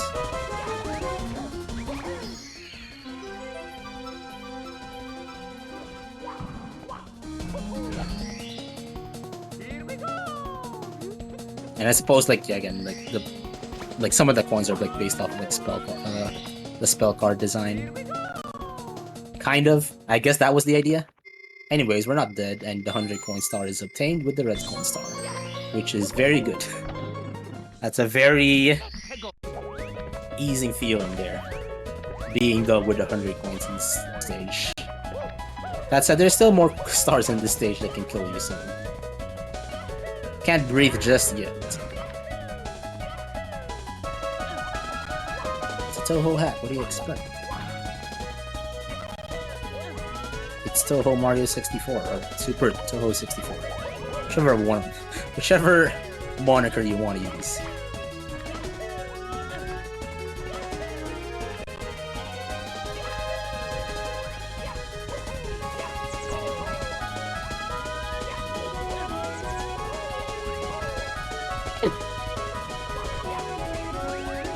Yeah, remember what I said, that stars in this game are long?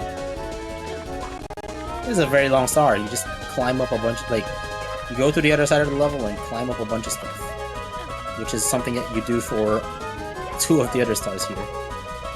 Just a lot of like moving around the levels that are extremely huge, which to my knowledge isn't even like as huge as it can be. Does this even like have 4x? Does this have 4x boundaries, or does it have 2x? It almost feels like it has 4x.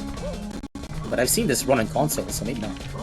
Oh no, never mind. I've seen this run on VC, which probably handles the 4x boundaries fine, but yeah, this probably doesn't work on console. And some just long-ass wall kicks here. Thankfully, falling doesn't just kill you. It's some saving grace here. Long wall kick section up to the top. There's more wall kicks.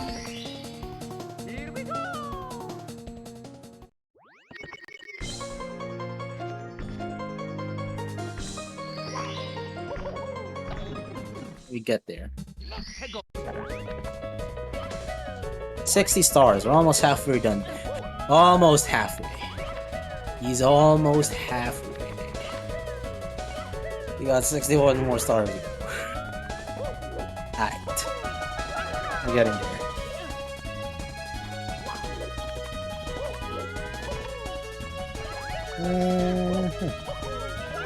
What is this? This is the cannon star, right? This is the path to where the cannon star will be, I believe.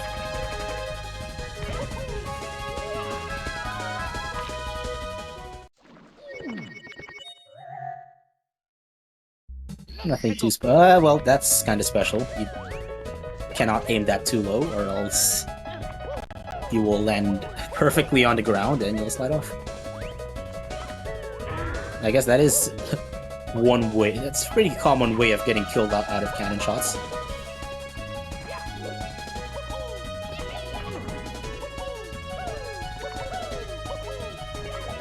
You do have to aim slightly up for this.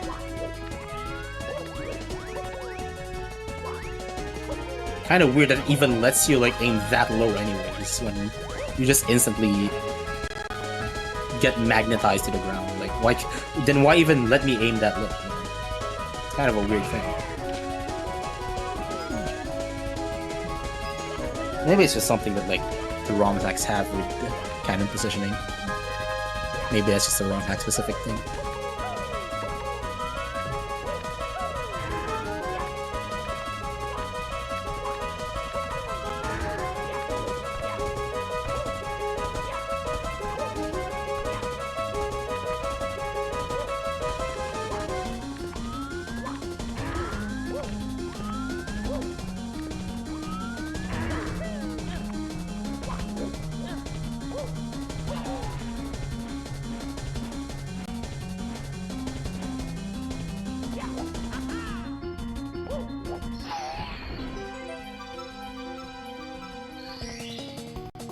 A funny star here. You have to like wait until the little yellow block stops spinning. Like you have to like make them spin so that I can go through them, but then you have to like land on them as they stop. It's a pretty weird timing.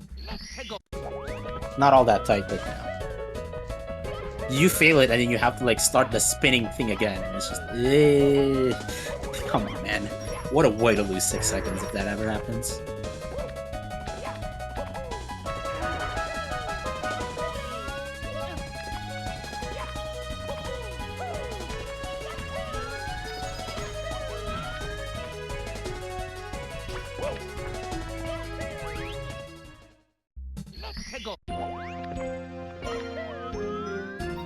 Onwards.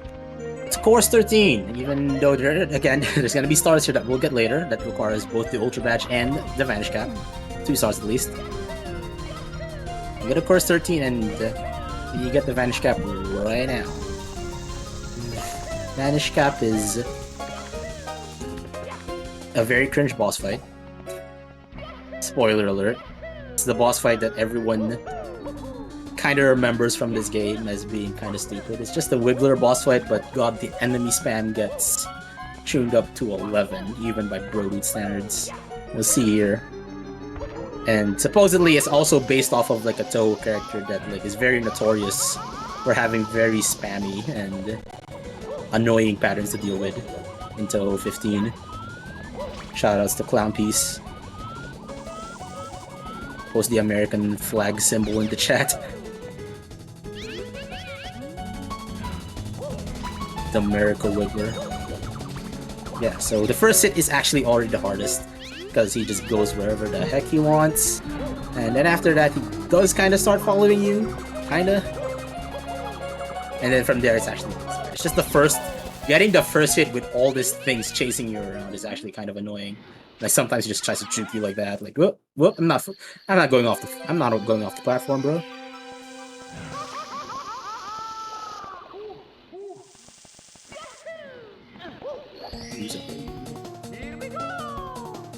All right, well, don't die because that center platform. Besides, you know, that one with the cloud piece symbol is quicksand. So there is still one way to die after killing the boss. Yeah, I mean, no shit. Junko is in Toho 15, so that already makes it like obviously not worse than Clown Piece. So. Like, PDH is literally worse than anything, than the entire Clown Piece fight as a whole. Like, the entire stage 5. Even, like, yes, stage 5 and Clown Piece fight is, like, not even as bad as, like, PDH and stuff like, I don't know. Whatever dumbass spell cards like Lily's Junko has. Anyways, yeah, because again, we still have not discovered the technology to make shrink platforms respawn after you use them. We're gonna have to get a backup star, which is kind of unfortunate. Because that star was pretty much that star was the closest to the Vanish Cap exit. So now we're just doing the quiz star here, because you can technically do it with some firsties. But, you know. Let's just get an easier star out of the way, it's not... Yeah, that's what I mean. It's not this version 1.1. As of this moment, we have not discovered which one. As of this version, we have not discovered how to make them respawn yet. Kind of unfortunate that the runner has not, in fact, discovered that versions more than 1.1 exist. So maybe someone should tell him after this run. Hey, did you know there's actually a version 1.3.1? Give him a good check of reality. Greatly needed, because if you're playing this version when 1.3 exists, it's kind of like, you know, what are you doing, man? What pride do you have in playing this version?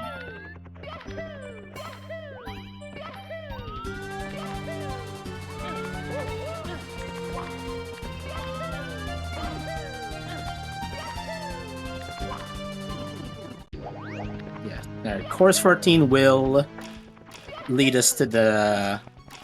not the last boss fight, but the last boss fight that unlocks something. So just earlier we've beat the boss to unlock Vanish Cap. Now we're gonna beat the boss to unlock the Ultra Badge.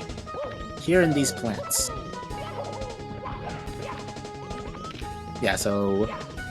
it's a boss fight, but the challenge is platforming, because all 5 of... well, I guess one of the plants in the center of the arena, but like the other 4 are here in like these spread out areas, and the challenge is you have to platform to get to them. Kill all of them and you get the star and you win.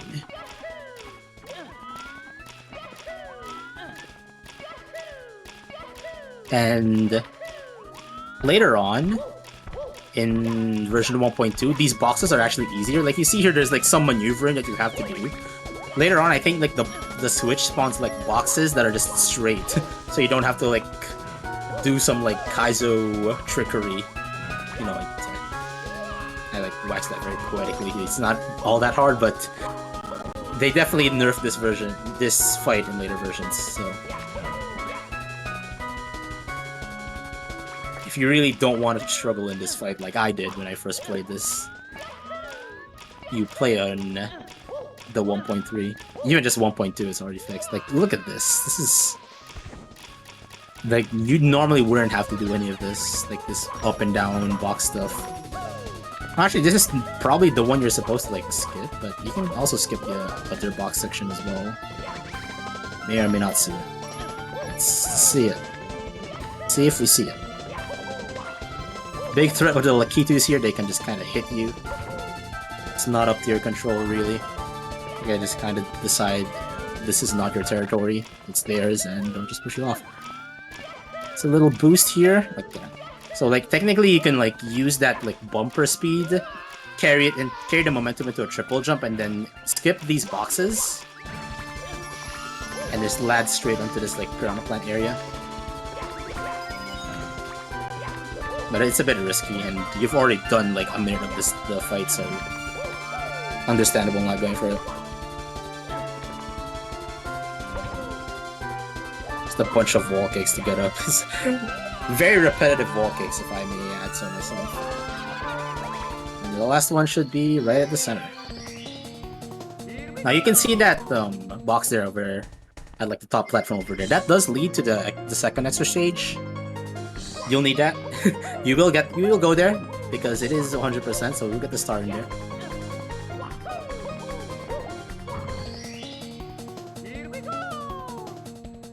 If you're wondering, by the way, like how those extra stages are unlocked, you might not have noticed it.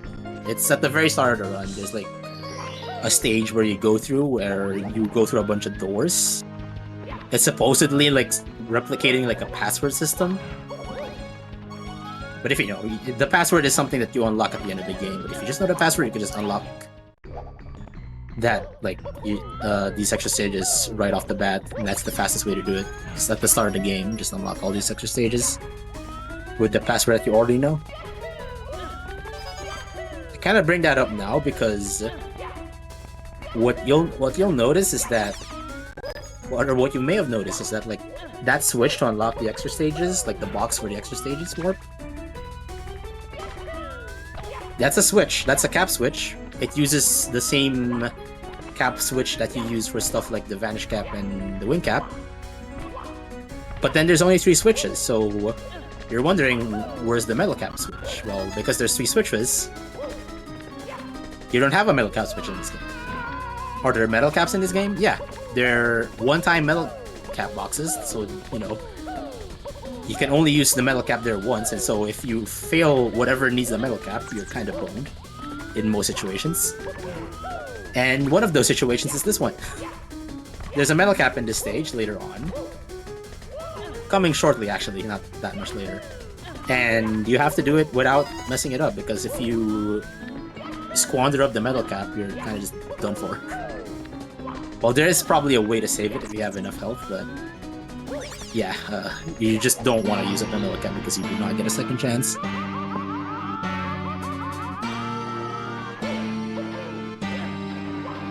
Just right here. Yeah, see, that sign tells you this metal cap is usable only once, so you have to make the rest of it.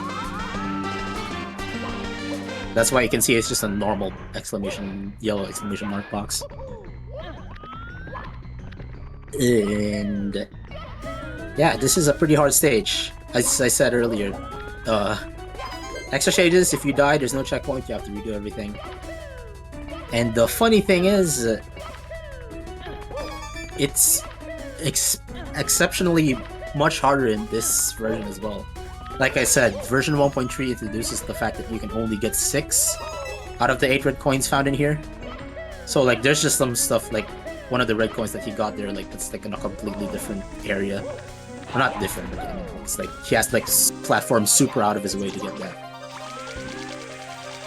Something you don't get in later versions. Shell section here. Again, don't want to use up the shell, although if you get hit here and the shell dies, you probably also die. So, not that it matters too much. Alright, nearing to the end of the stage. This is the moon tunnel dimension, whatever dimension that is. It's like the dimension it's like the thing that takes you from Earth to the moon. I think that's how Toho lore works. I semi-remember that. Okay, we're here. The boss fight. Last coin. So, thankfully we don't have to redo the reds if we ever die to the boss fight. Because, yeah, again, die to the boss fight does start you back there at the beginning. Why? Because extra stages do that into... Okay, that's... Okay. You know, sometimes bro dude fire spitters get the best of them, you know? It happens to the best of us. But like I said, we can ignore the red coins for now. I wasn't really expecting a death before the fight even started, but, you know... I've seen some stuff. Needless to say, I'm not that surprised that can happen. 'Cause I've seen some weird stuff running this game.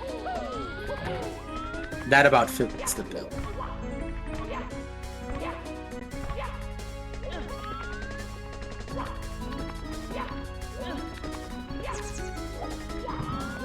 Well, in case you really liked seeing that climb to the top of the level, it's a very cool looking level at the very least. And yeah, you got a wish. Whoever that was. Whoever did wish for us to climb this level again. Rejoice.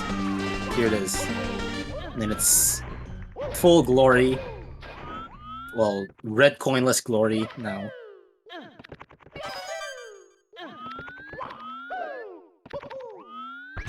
Oh yeah, I guess there technically is still some songs that aren't Toho, even in the newest version. That metal cap is, well, you already know that song. Vanish Cap, I don't think you've seen it yet, but the Vanish Cap is the Neon Cat team because I don't know. I think this was like 2016 when this was first made, and everyone was about those memes. Even though I think Neon Cat was like super past the point in like 2016, especially when this like ROM hack was made. Good morning, it's like the peak of evening to me, but you know, good morning to everyone who's morning in the morning time zones.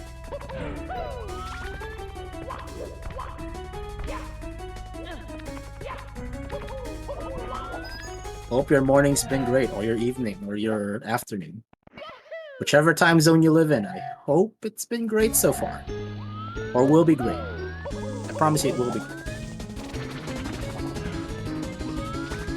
Alright, here's the next boss fight that we have to, like, you know, overcome here. Again, look at all these ridiculous amps and fire spitters trying to kill you. All while you do this IROC fight that isn't even like differently coded from your usual IROC fight, but chance of it killing you very high.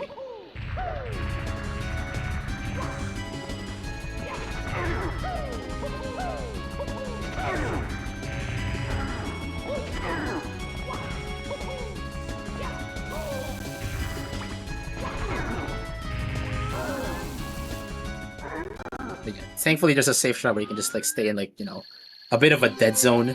Those homing amps can still kill you. Those stars that kind of like go at you and try to murder you as if they come from nowhere. Those are amps, by the way, so only take 1 damage, but they can interrupt some very... They can interrupt you at very crucial moments. They can like interrupt you as the IROC is about to push you into a quicksand, and that just kills you. Oh, you have the Twitch broadcast open. Yeah, you probably should close that. Especially if you're on like some potato laptop setup. Close everything. Don't close Discord though, because I think the commentary audio comes from that. So keep Discord open. And Project 64, obviously. Or Parallel Launch, depending on what you're running. Probably Project 64. Anyways, now that we're done with the boss fights in Course 14, you know, the Vanish Cap and Extra Stage 2, we get to do this funny clip. I don't really think it saves that much time, but for version 1.1, you definitely want to do it because that platform gives you 8 points that you'll need for the full 100 that you're gonna get. Actually, yeah, I think you do that in later versions as well. Never mind. It's just a funny clip you can do because the bottom there isn't solid. But this late into the run, this late into the game, it's kind of funny to see a water level. But it's a fine level. For being a water level that everyone hates, I actually kind of like it. It's a bit huge, but yeah.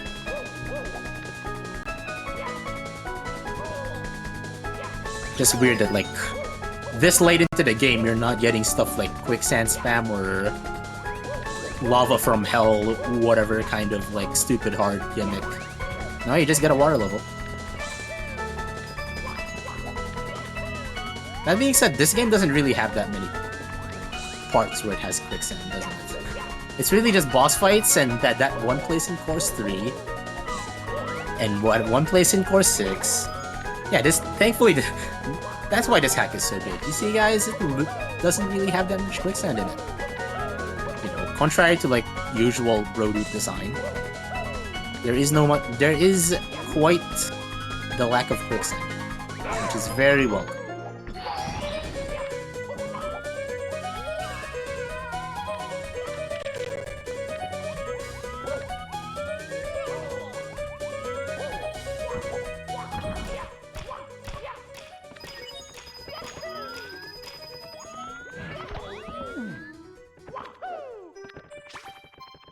I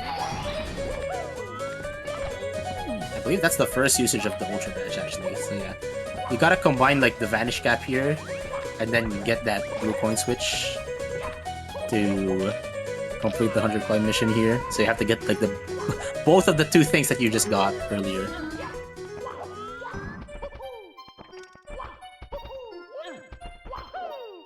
And this is also based off of Toho. Yeah, I don't know what you're on about. This is also still based off of a Toho stage, so I kind of want something there. It's a Toho song and everything too, so not sure what you're about.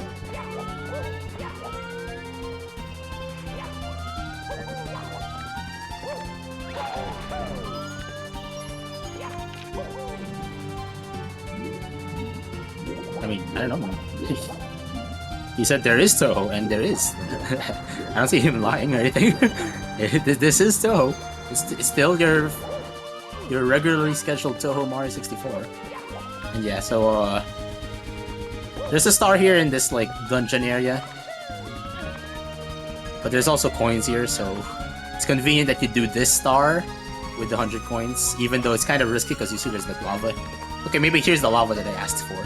It's all in this one area. I'm sorry, I shouldn't have jinxed it. My bad. But yeah, this is your lava and death section of the stage, even though 99% of it is just water level too, so. Yeah, there's just a Chucky here. There's, I think, another Chucky at the top if you need extra coins. But there is no red coins here, and there's no star that really makes you go through the entire level. So you just gotta choose like one star that has like a lot of coins, and that star is like what you pair with the hundreds here. That does end up being a bit long, but it's Star Revenge. What do you expect? Bumper boys.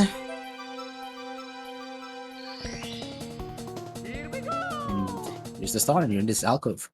Just a little funny thing you can do here is that you can technically get this without like draining the water. So like having the water at full, you can still enter this area. Even though there's a door, you can like clip through it with like an underwater like B press.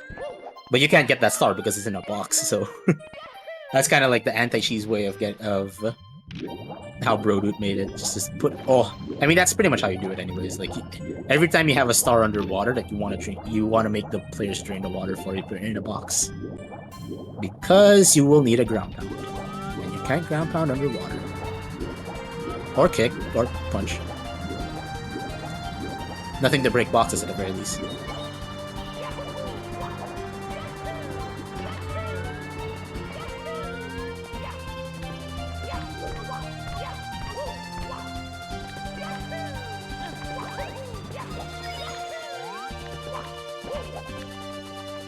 Was there? Maybe. I remember there's a fire spitter.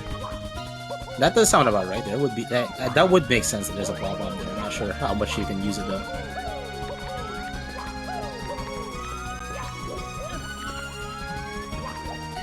There's a Chuckya, I remember. There's definitely a Chuckya. And you can do funny things with the Chuckya, such as like astral projection and whatnot. This is the funny thing you can do with Chuckyas.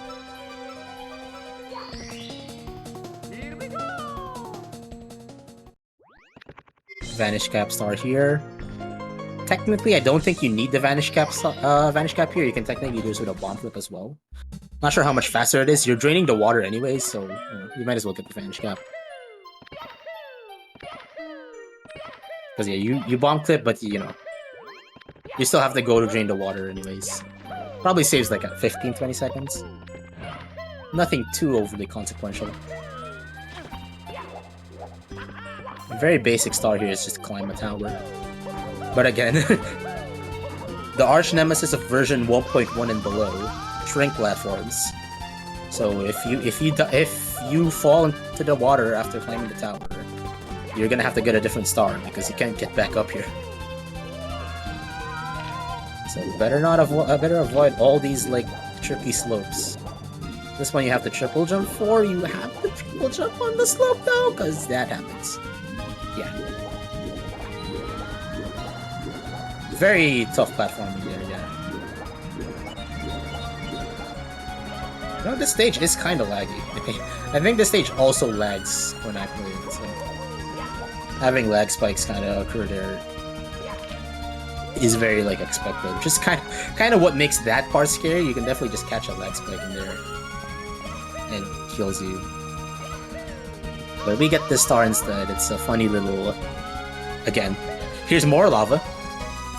I forgot I asked for lava. But yeah, just a little cavern star here where you drain the water first, and as it is a funny thing with Star Revenge 8, you can technically bomb clip into this little alcove here from the top, and that's faster by a lot.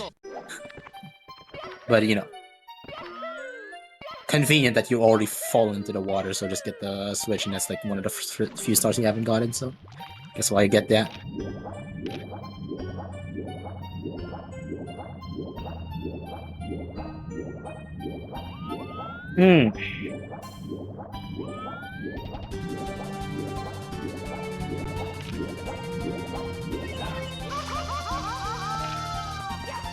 What are we up here now? Okay, so secret little area here under the tower.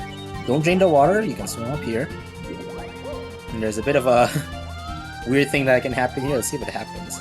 Yeah, okay, so you can see there, like, you actually hit the underwater, like, under the water is lava. And if you drain the water, you'll definitely hit that lava. But even if the water is active, apparently falling from the pipe still makes you hit the lava at the bottom. So if you enter this area with less than 3 health, you might actually die. Because you hit the lava before you, like, hit the top of the water where it upwarps after hitting it. So, best to pay attention that you have enough HP to enter this area here. It's a little short raft riding auto-scroller thing that there's a little skip you can do. But it is easy to mess up because that slope is a bit steep. Where you triple jump from? Check my keys again.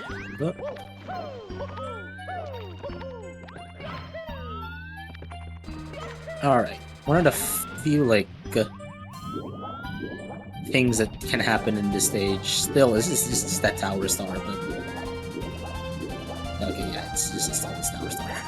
But yeah, there's some more, like, weird stuff that can happen in, like, some of the stars in the stage, like...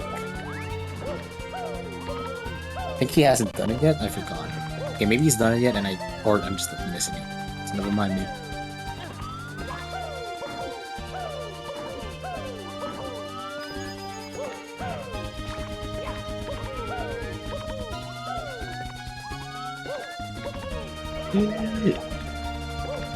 Get this.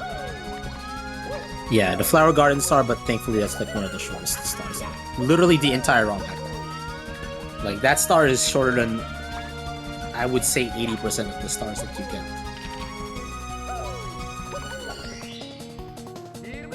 And I guess there is technically a skip for that as well, so you'll see. Once we get there. Once we finish this tower star, cleaned up real nice. No more falling down this time, because... Again, you cannot afford to fall down when it's non-respawning shrink platforms. Yeah. Only thing left is the little garden star here. Just makes you go at like the top of the little buildings on the sides. Starts from a warp here. And little setup. 1-2 triple jump, and you grab on at the right time, and you hit that spring on the top. And actually skips a lot of like bouncing. So normally you have to like climb like a different climb a different building at the start there, and then they kept bounce around like the little small buildings around the side on like top of the lampposts and whatnot, but you can pretty much skip to the last bouncer that you need with that little triple jump wall kick. I mean, the music, the levels, the boss fights are, you know, and even like the enemies are actually all turtle based, so very much more than just the music. The lore, okay, maybe not the lore. The lore is just whatever. The lore is whatever bro dude in his drunk mind came up with at the last minute. That's just about the usual lore for Star Revenge hacks anyways, just like something Brodoot made F up. Yeah, interesting maze start here. The maze part is that you literally just can't see anything besides like the platform, or like the platforms that are next, like they're right next to you. So like there are like wrong paths to take in that. Just remember it, and you should be fine. It's a pretty short star. Again, very thankful to have short stars in this hack. Like stars that under like 40 seconds long, really.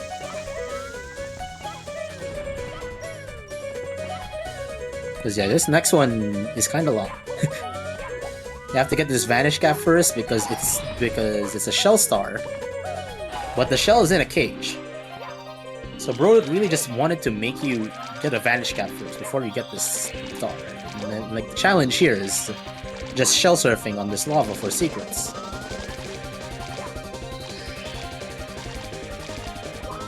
But I don't know why, but considering Brodoot hates the Vanish Cap so much, I don't know why he still decided to make us do all this stuff. Getting the Vanish Cap on like a completely obvious location and then going back here. You know. Just minor complaints. Not that it's fixed in version 1.3. It's just the same thing, but no, just why Vanish Cap, bro? What was the point? Like, who cares?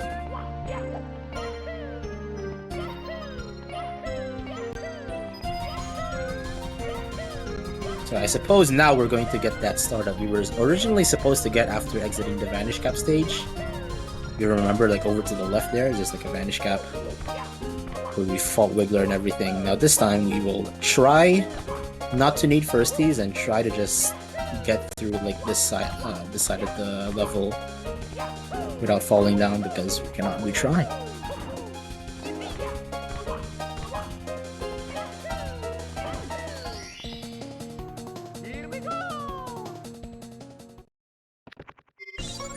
And last set of stuff here.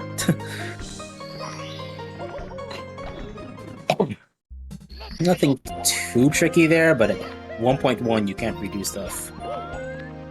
Bad game design, blah blah blah. You know the drill.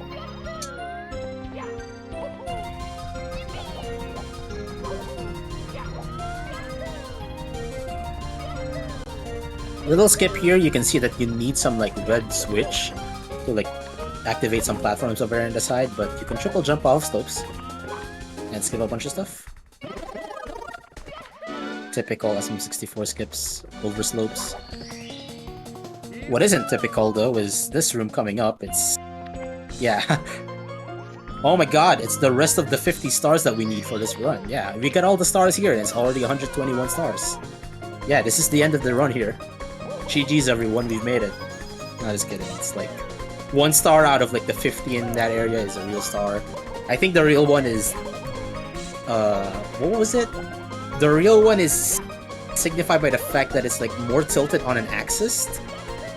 Like some stars are tilted there, some are not tilted, but that 1 star that you get there is like the most tilted, like the one with the biggest angle. So I'm not sure how anyone was supposed to figure that out on their first playthrough, but you know, I think the thing about that like room there is that if you get one of the show stars, it disappears, so like you can just brute force it, get every single one of the stars there, like all 50 of them, and you'll eventually find.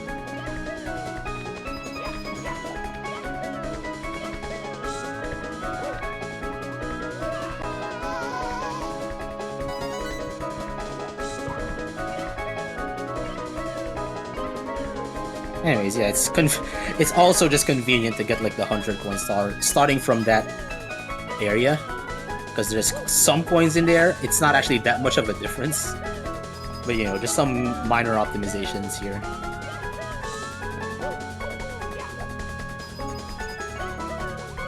Is it that it's just like tilts slightly faster? I know, but yeah, again, like the real starter is tilted, and the other, like, even though the others are also like tilted, it's just weird. SR7, I think the gimmick with the SR7 one is the one that's not tilted, isn't it? Like all the other ones are tilted, and the one that's like just straight, like a real star, is the real star. And here's the opposite, it's the one that's like tilted the most.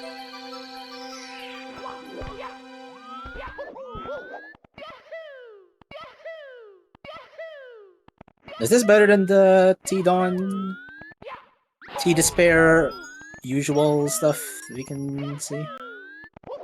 And you can hear in ROM hacks? I don't really have an opinion on that. Maybe it is. Maybe it's not. It's different instruments, obviously, but like, does it sound better?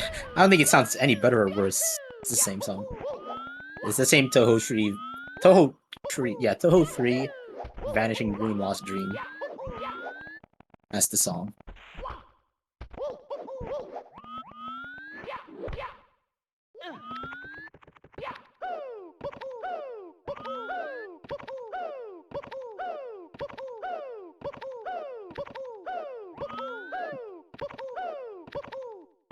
Last 8 coins that you want to get here is right where the red coin spawns, red coin star spawns. So thankfully, it works out that you have to like get the 100, get the red coins and then get the 100 coins. It goes here. Just kind of funny, convenient routing stuff.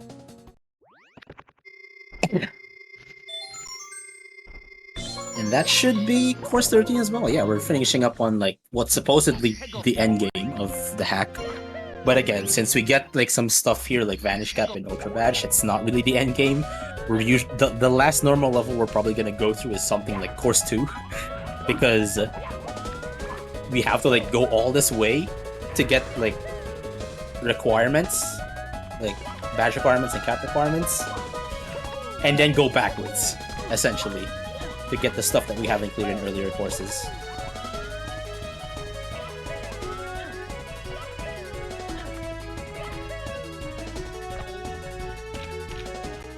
This one in particular is a Vanish Cap.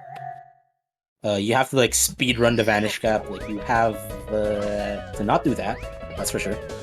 You have to kind of like, how do I even describe it? I mean, you just have to go fast. Like you have to get the Vanish Cap, and there's like a very tight timer that you have to deal with. There's multiple Vanish Caps along the path, anyways. So like, technically not that strict. But still pretty difficult considering it's an endgame stage. Get that later. We'll get this 1 star first. What's this 1 star? I mean, you have to do some arches, yeah. Like the shortcut is some arches. Okay, no, we're going back here. We're running it back, guys. Running it back with the Vanish Cap. Yeah, so as I was saying, here from the start, you can actually do a bunch of like arch wall kicks. And you can get to this area faster without having to climb over to the side. You can try it again. I mean, technically the Vanish Cap is just there, so if you run out, you just get it again. But yeah, here, you can see the kind of gimmick. Like the next Vanish Cap you have to get is blocked by a Vanish Cap gate, so you have to kind of just keep getting Vanish Caps. Here's another arch setup you can do. That one doesn't save as much time, but it is, faster because you skip stuff. And one last Vanish Cap you need to run through, because the star is also barred behind a Vanish Cap gate.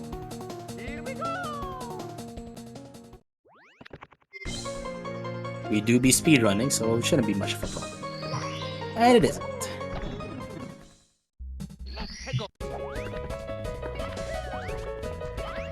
One more star here that, again, requires something that we got from later. Ultra Badge.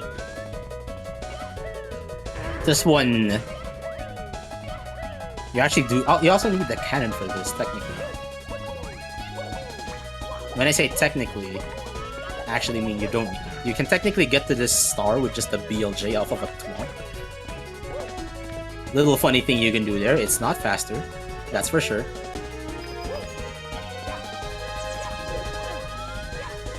But from the normal ways you'd see here, you go to this cannon, and the area that you need is blocked off by an ultra block, so you have to break that.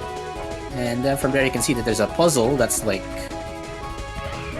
a bunch of like the same tiles, but you can notice that some of them are a bit washed out. Like some of them look different than the others. Like some of them have like a bit of some distortions on the tiles themselves. Like some of them are darker, you can see. And those are the real stars. The rest of them are fake. Skip with the long jump. It's a bit precise. Like the way you do that is like there's a bunch of stars on the side that you're supposed to land on, or star platforms, I guess. But yeah, it's doable to make that with a tight long jump. But again, it's a tight long jump. You don't have the D-pad camera to set yourself with a good angle in today's day and age. I mean, version 1.1. So it's a bit of a tricky jump to make in these early versions.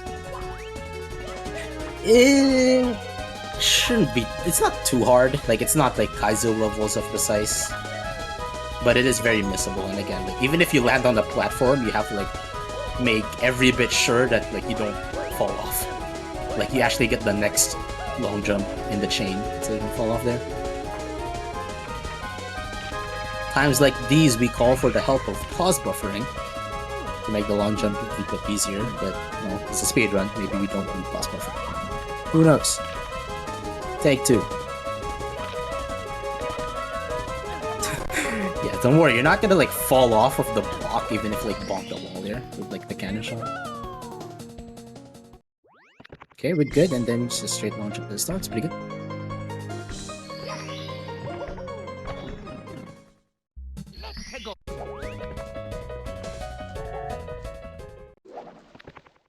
And that's it for the last 3 stages or last normal levels. You go back here. This actually leads to the Bowser 2 fight, or the Bowser 2 stage. And it's convenient now because it also leads to Course 11. Kind of like normal progression, eh? Just backwards. Anyhow, there's coins here, so we start with 100 coins from here again, or from like an alternate exit yet again.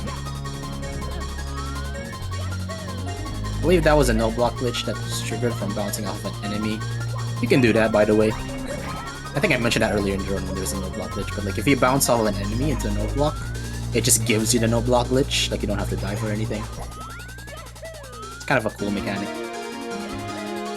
Not intended, probably, but pretty useful for speedrunners.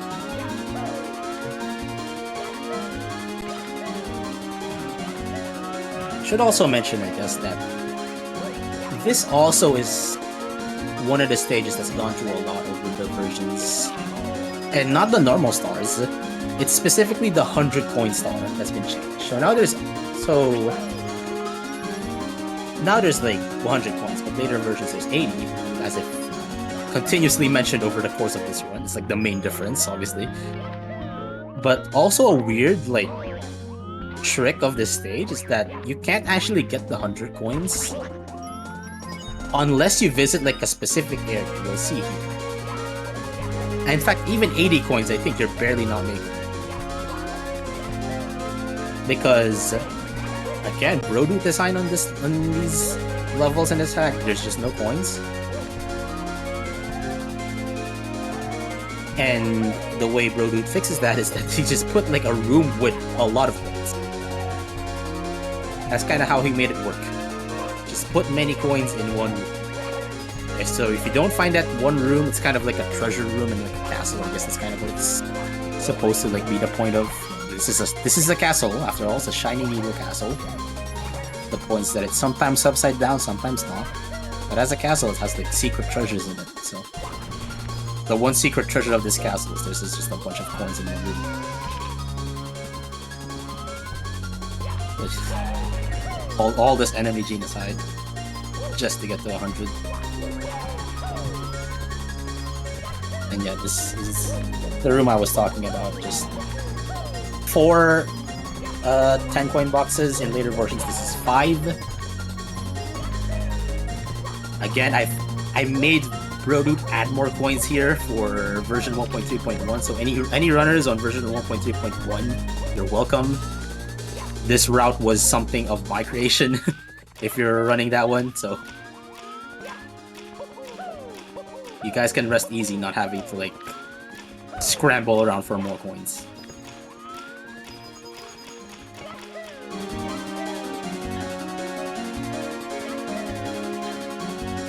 Funny enough, I actually, I'm not sure how real this is gonna be, but there was in fact one Brodu stream where he was trying to update Discord specifically, like trying to make another update, like say version 1.4 for this hack.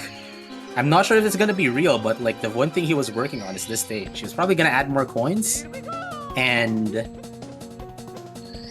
he was gonna make the music in this stage a lot better. Like you can see here, the music might actually kind of hurt your ears. Like to some sensitive viewers, it might be a bit too much, so we apologize for that. The port here isn't really the best, but we'll do what we'll do for now. And if Brodu does release 1.4 in some near or distant future, who knows if it even happens, then we'll get to see the stage in a much better light. I mean, that's my biggest copium. I get to like run I get to like relearn SR8 into 1.4, as if I didn't have to learn if I didn't have to learn like 3 more versions prior to that.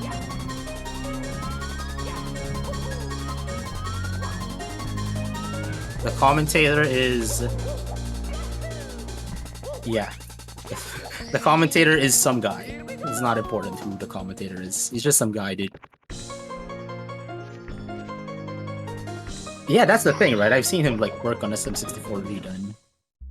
Not sure what happened to like the SR8 1.4 project. I'm not sure what the latest news on that. Like, most recent update from him is SM64 redone. As if people haven't done that enough already. Like, wow. SM64 reimagined. Like, you know, who would have thought to make like a remake of SM64? That's a very rare thing.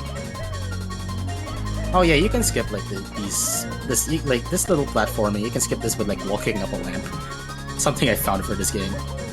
I found a lot of stuff for this game. That's one of the funnier things I found. Like you can skip up that climbing section by like wall kicking up a lamp on like the sides there. Saves like 4 seconds getting to this panel area.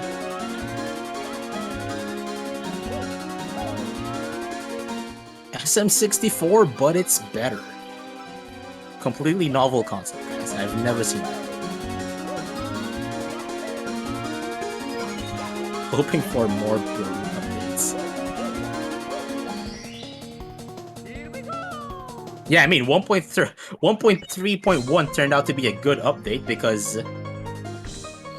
because I had some input in it. And runners who actually played the game a lot also had input in it, so it actually turned out to be a good update. Stuff like SR 6.9, like the latest version of 6.9, was a bad update because it had no input from the people who played it.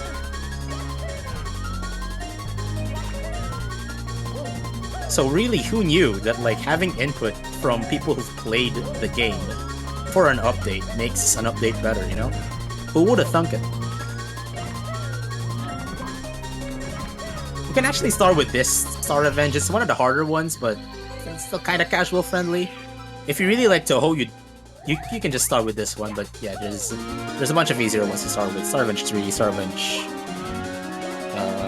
7, another one that's like a bit tricky. There's like a bit of like a badge system in Star Revenge 7 that might turn you off, but Star Revenge 7 is also easy. Redone 2 is also one of those things that you can try out starting off.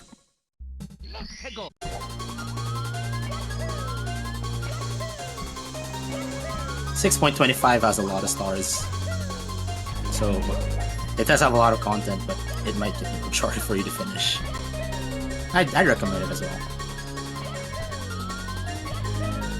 but it is a lot of content. There's another boss fight. It doesn't really give you anything. It gives you a star. That's it.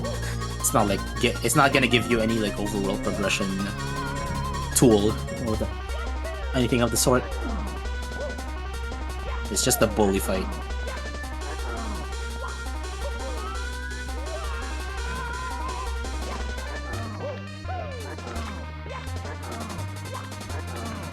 Push it down.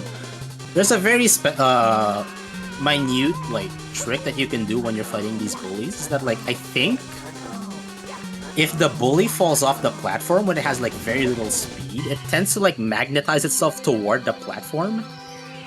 And it's not like something you'll see very often, but like in this scenario specifically, like if the bully kind of like gravitates toward the center platform, then below it is where you'd usually want to push it. Like when you saw that layout over there, like it falls toward the center.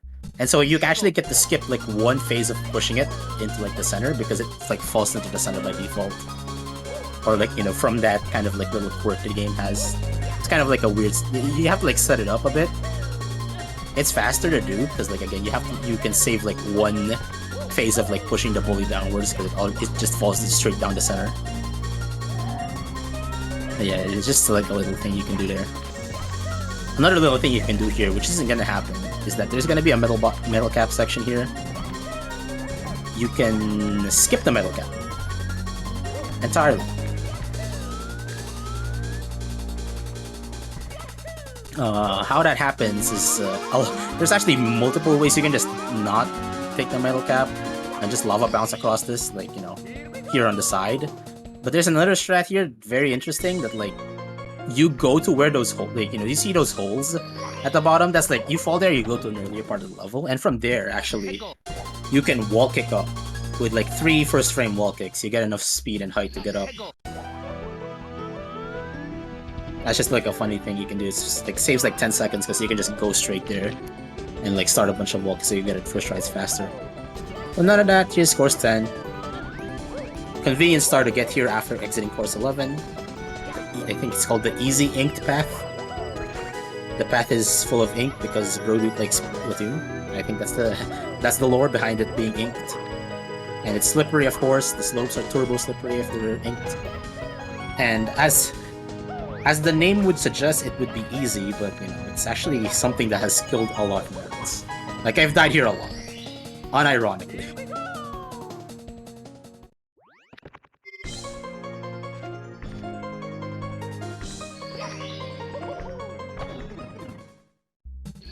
There's a backup there where you like get a C-up slide and like do like a momentum double jump. Gets you high enough to like where you can, you know, from basically where you start that star. Nothing you want to try in like, you know, marathon unless you like die there. I think, yeah, one of the marathon runs I did for this, I actually had to do that C-up slide. It's kind of funny. Like, it's just the backup that I don't ever expect on doing, but I had to. And so I got to show off a little cool trick at least in that run.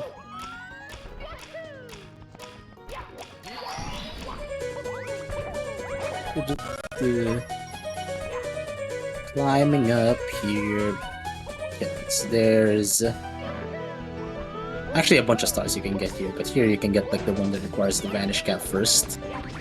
Doesn't actually require... Oh wait, no, it requires the vanish cap, but you can get to this little quicksand area here without the vanish cap using a note block glitch. It's a note block glitch that kills you if you miss the B press, so yeah, have fun with that. Have fun doing a note block glitch this late into the run. What a great category to run, right? Just having to do a note block glitch that loses you 20 seconds every time you try it and fail it. But yeah, you will need the vanish cap because the star itself is hidden or like trapped inside a vanish cap cage. So like you have to get this vanish cap, unfortunately. Very sad there's no way to skip this. I think this might be the only thing in the game that actually requires a vanish cap. Everything else you can skip with some very creative bomb clip, BLJ, whatever. This might be the only star in the game that there is just no way to skip it without, you know, probably some like pass-only parallel universe shenanigans. Even then, no one's found it, so like the only people have only ever gotten this star with a vanish cap. This star, there's 2 stars in here actually to get. One of them is secrets, one of them is just a slide. Now, cool thing about there being a slide here is that you can do a timer glitch. What timer glitch is, well, you can see that the timer is going here. This is for the slide. Normally, if you finish the slide challenge here in under... I don't even remember what this is. CB, do you remember what the time limit here is? Because I don't remember. It's like 14 seconds or something. It's like pretty short. But the slide is short anyways. But we're not gonna bother with the time right now because we're gonna get the secrets. And that's what timer glitch does, is that like if you don't like stop the timer, like you exit the course without stopping the timer,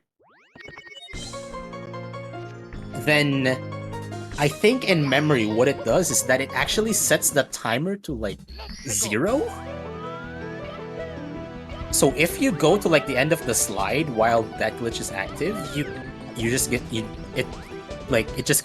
auto completes the slide, as you are about to see here. Like it's just, yeah, because like I think that's what it does. Like it says that the race is started. There's a flag in memory that says the race is started, and the timer is like randomly set to 0 because like you exited the stage while it was still going, so it auto completes the start. It auto completes like the challenge for you. Yeah, and like in Star Revenge games, it's actually very easy to trigger timer glitch. Like it's not something you can do reasonably in vanilla. But in Star Revenge games, just because like usually the end point of the slide is just out there in the open, you usually end up triggering timer glitch on accident a lot, even just casually.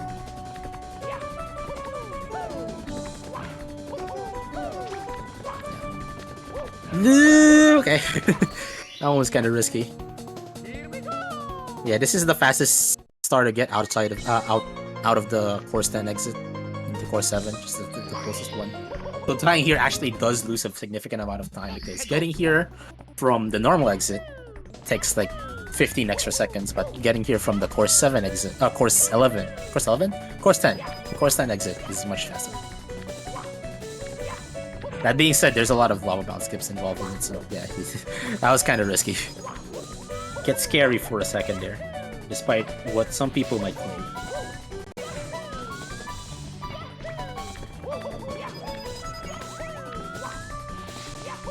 Yeah, 4.5 is one of those.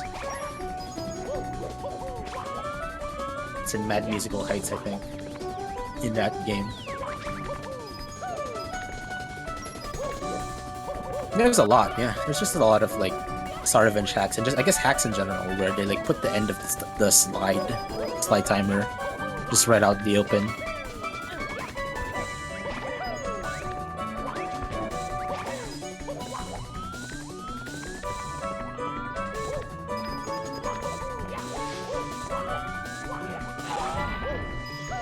I believe this port of this song actually is changed in 1.1. The port used to sound like very different. I'm not sure which one I like more. But yeah, the port for this Hakurei Bridges level, it's a Toho 15 stage 1, I think. Oh, what was the song called? It's like nostalgic greenery of something, I don't know. It's something along those lines. Yeah, it's a different port from 1.0. These like different instruments for like the intro and whatnot. Fun fact number 2576 from your boy Isometer about Star Revenge 8.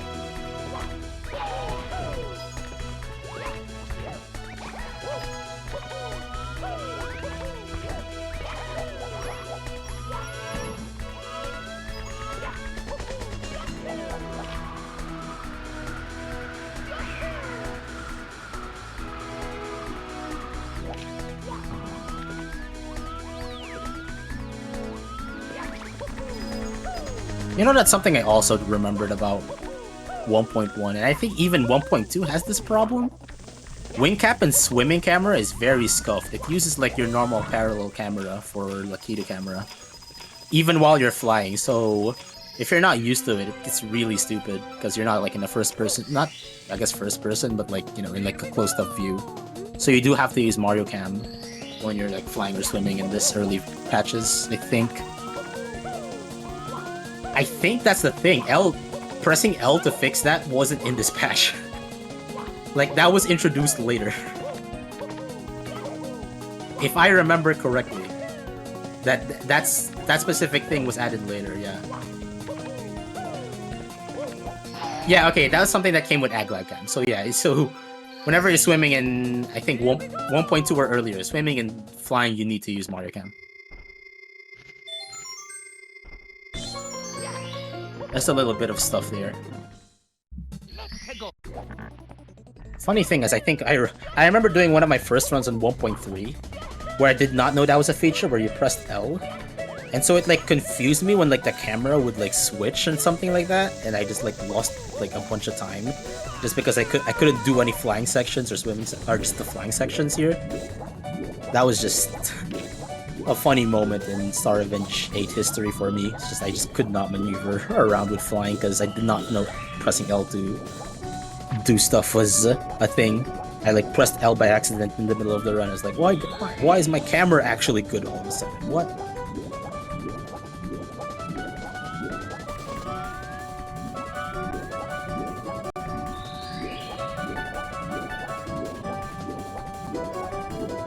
Yeah, some secrets here. There's actually a funny way to enter this like well with like a bomb clip. I think it saves like 5 seconds, bomb clipping into the well. Like you start from that little secret in the alcove over there.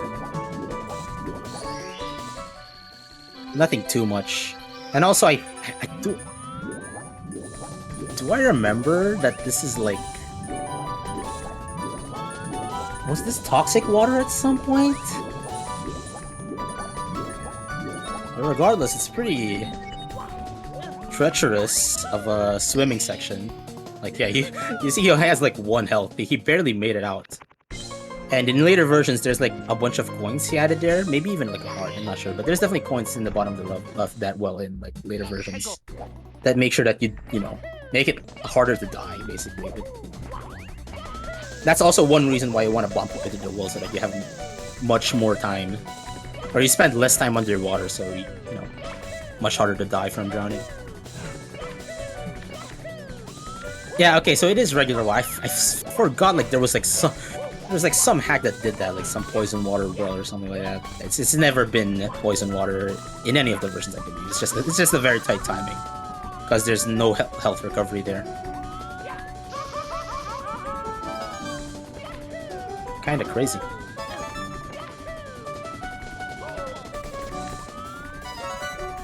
Yeah, reds here are all in one area, so you don't really want to do them in like 100 coin route because you're not really moving around the entire level.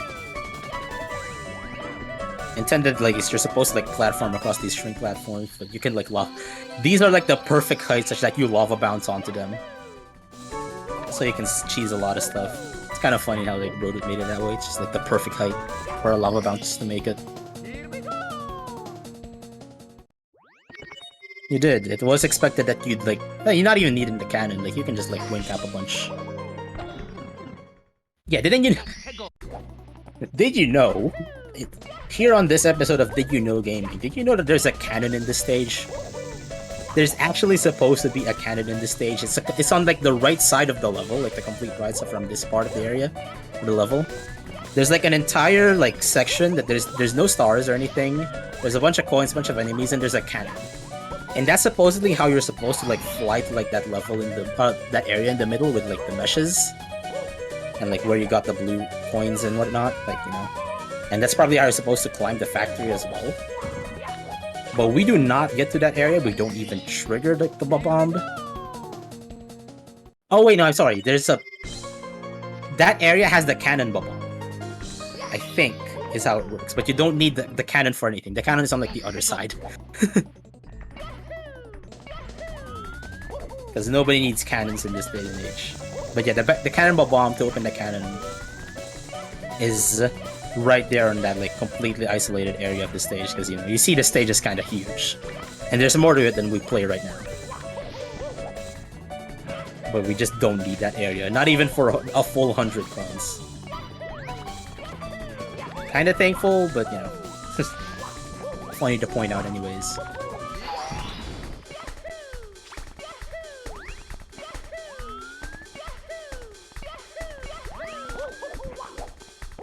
Yeah, there's the cannon right there. You see in like the bottom of like the wing cap.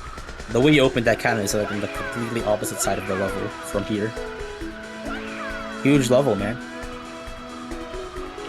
Like this definitely is like 4x boundaries if I'm yeah, you were probably you know, who knows what Bro would intend for you to do.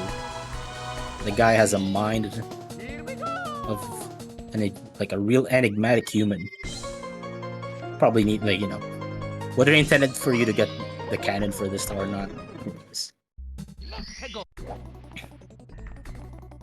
100 stars.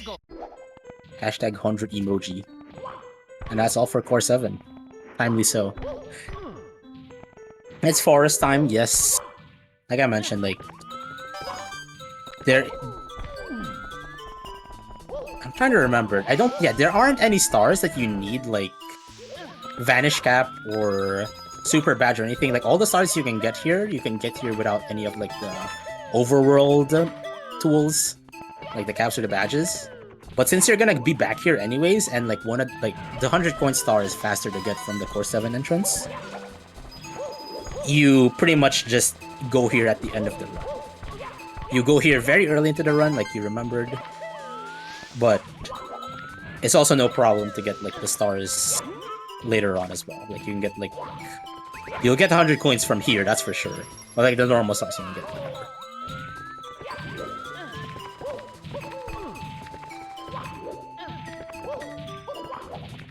And I believe this is pretty much, like, the most coin-abundant stage in the run, I have to say. Like, routing 100 coins here is pretty lenient, like, especially then later on, which becomes, like, 80 coins. It's especially lenient. Oh, okay, now I remember. There is, like, something you want the Ultra Badge for, which is that, for more coins. But, again, the stage is so lenient that you don't actually need that. You can get 100 coins here, and there's, like, still, like, a reasonable route that doesn't get that blue coins. Slower by some considerable margin for sure, but, like, it's a runnable route that, like, you don't even need the blue coins here. It's just a stage with a lot of coins. Probably, yeah, I think it was, because I do remember doing hundreds here in, like, an 80 coin route very early. And this is why the stage has a lot of coins, because there's swamps. You can just farm them. Or milk them, as that one clip that happened during the green stars. Still want that emote, by the way. Just kidding, I don't. Someone can meet that emote if they want. And I'm not gonna stop you.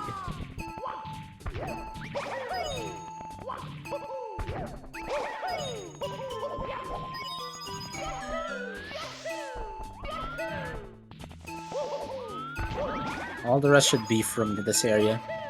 Pretty much the area that we started on. Kind of funny how that works. So really, all in all, it's still not that much faster to start 100 coins from Course 7 instead of, like, from the Course 2 entrance, but somewhat faster nonetheless, I believe. I'm not sure what the timing is. Maybe someone knows. I don't. But I do believe it's faster when I routed it.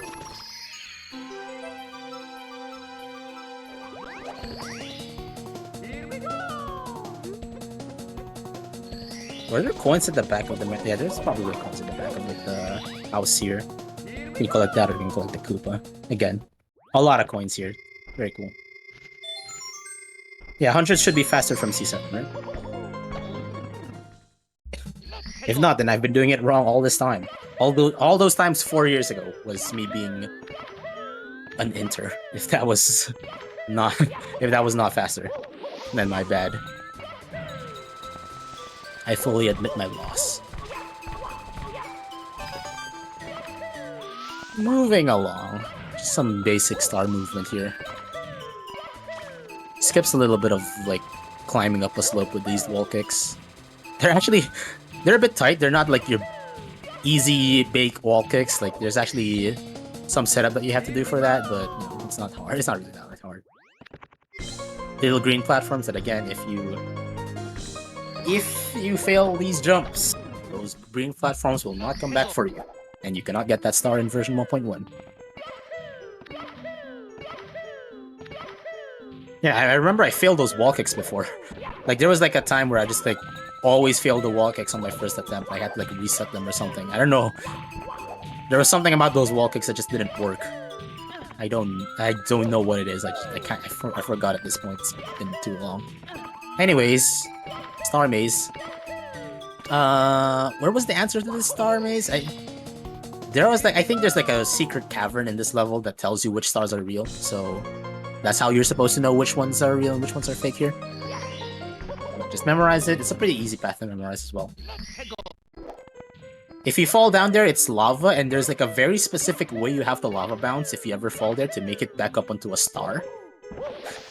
Funny enough, so if you fall down there, there is a backup. Not that you ever want to fall down there, it's just... In case of emergencies, there is a way to save that, but it's actually pretty precise. And honest to God, you might as well be dead, I think, if you fall down there, because it's a precise lava bounce that you have to make to get onto one of those stars. Oh, here's a major change. Later on, these little shrink platforms are sand blocks. So they're easier to land on, they're bigger, yeah, bigger and take more time to disappear, and they're also gonna respawn, like sand blocks usually do.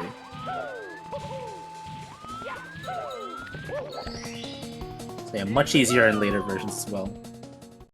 Very blessed.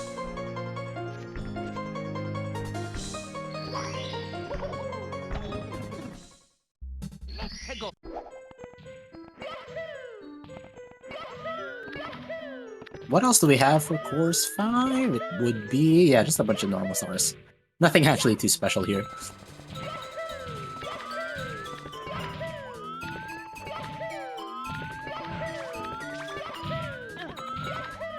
So after this, actually, after we get like the last two normal stars in Course 5, we're going to go back to Course 6. And so... we get the stars that we didn't get there earlier because of, again, Ultra Badge requirement.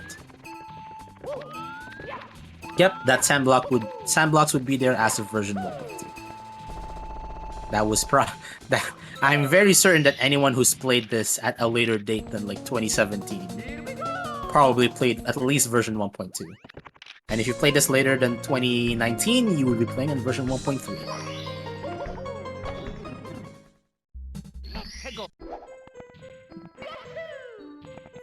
How are we looking at a time? Let me check. Oh, 30 minutes to make us. Very easy. We have only 15 stars left, and none of them are late.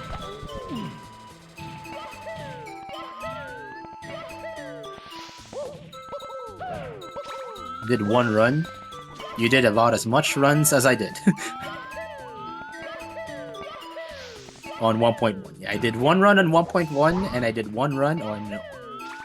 oh, I did one run of 80 on 1.1 and one run of 121. And they were both ultra cringe. I did not route any of the red coins or 100 coins. I just literally just looked for them right out as I was playing. It's like, okay, there has to be coins here, right? Clueless. Maybe I'll play 1.1 again, who knows. But if I play it, I'll play it on 1.4 if that ever comes out, that's for sure. But 1.1 is a completely different question. And here's the here's the requirement that you needed for Ultra Badge. This unlocks the Spider Cave with Spider Dance, and there's a checkpoint because this is kind of hard. Funny story here. So this is version 1.1 already. In version 1.0, like these little webs that you can see in the the center of like the bigger web, like these little meshes that cover the center of the web don't exist. So you have to actually platform exclusively on like the white parts of the web. And I did that on like my first casual playthrough.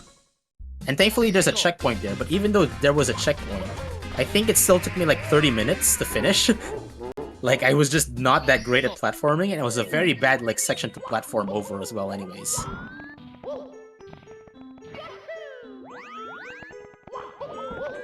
So yeah, it's very hard in 1.0. Thankfully by 1.1 it's already easier.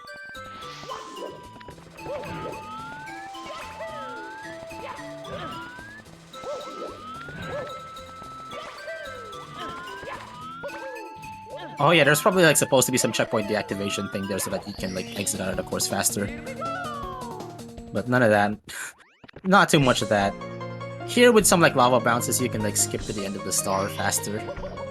But you know, not much time was there anyways. Funny story there too, like it's actually just faster to get that from the Core 6 entrance. Like that one is just clearly much faster. Like that's like one of the more significant like get a star from like a later exit into the course type of star. It's like so much faster, including this one, by the way.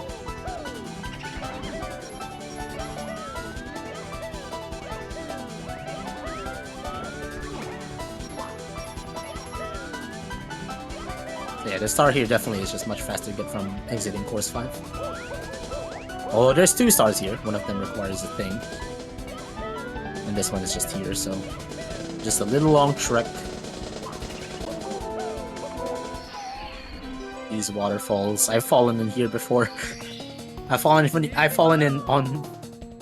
these waterfalls one too many times that I'm willing to admit. Let's put it that way. Although you usually do this very early on into the run. Like you can technically do this like as like your 4th or 3rd star even, honestly. And there's one more star over in that area where you only need the super badge. So you could have gotten this earlier, but like nothing that loses time or saves time from getting it now.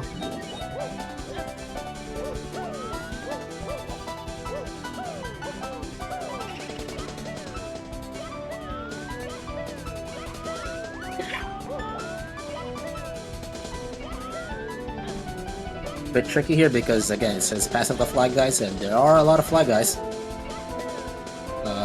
Despite what you might think, these stars are actually just flag guys. Broadwood likes retexturing enemies as random stuff, like stars. I think it's wrong axe. But there's the real star.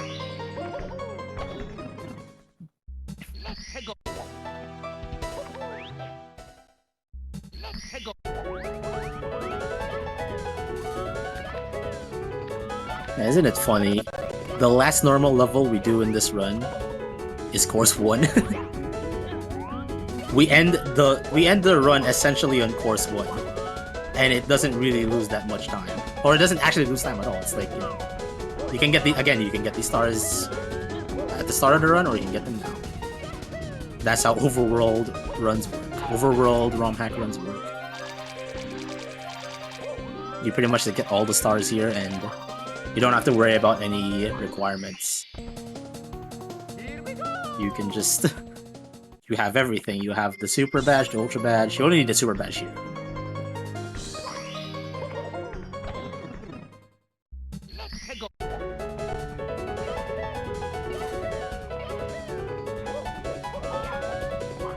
Yeah, with 121, it's probably like... there's a very good reason to finish with Course 1 here in 121 star runs, because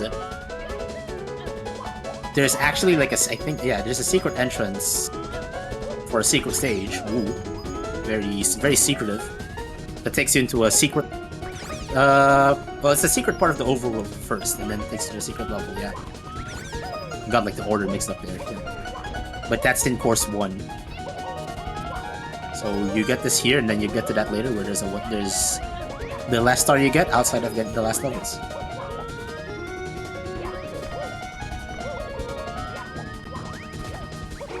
Finish course 1 in 1.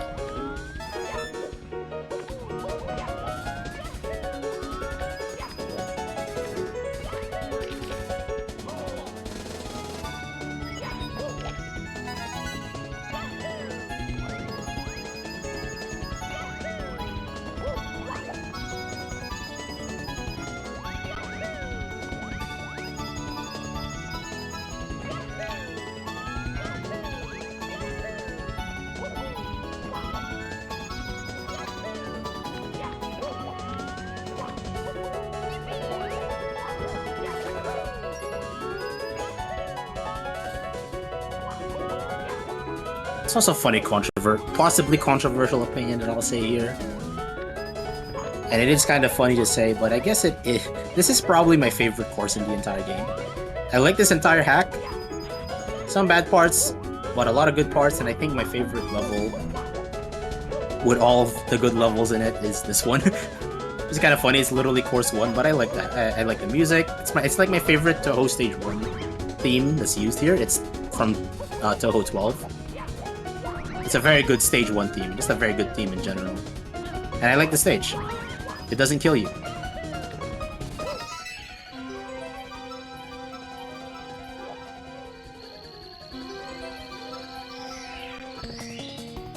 Now, that being said, you might hate this song if you grinded UFO LNBs, because that stage, that game does have kind of the stage 1 of all time. So if you were grinding LNBs, I'd expect that you were definitely sick of this song, but you know that's kind of like the thing that many people have with Toho games, anyways. Like whichever Toho game you've played the most is the one that you're most fine with hearing the stage 1 theme over and over again, anyways. Like I like the Toho 7 stage 1 theme, but I've heard it a lot. I heard it, I would say, too much. Not that I hate it or anything. I still like it very much, but like I grinded LNB for that, and at some point I kind of got sick of the music, but you know, it's still a good song. I listen to it occasionally.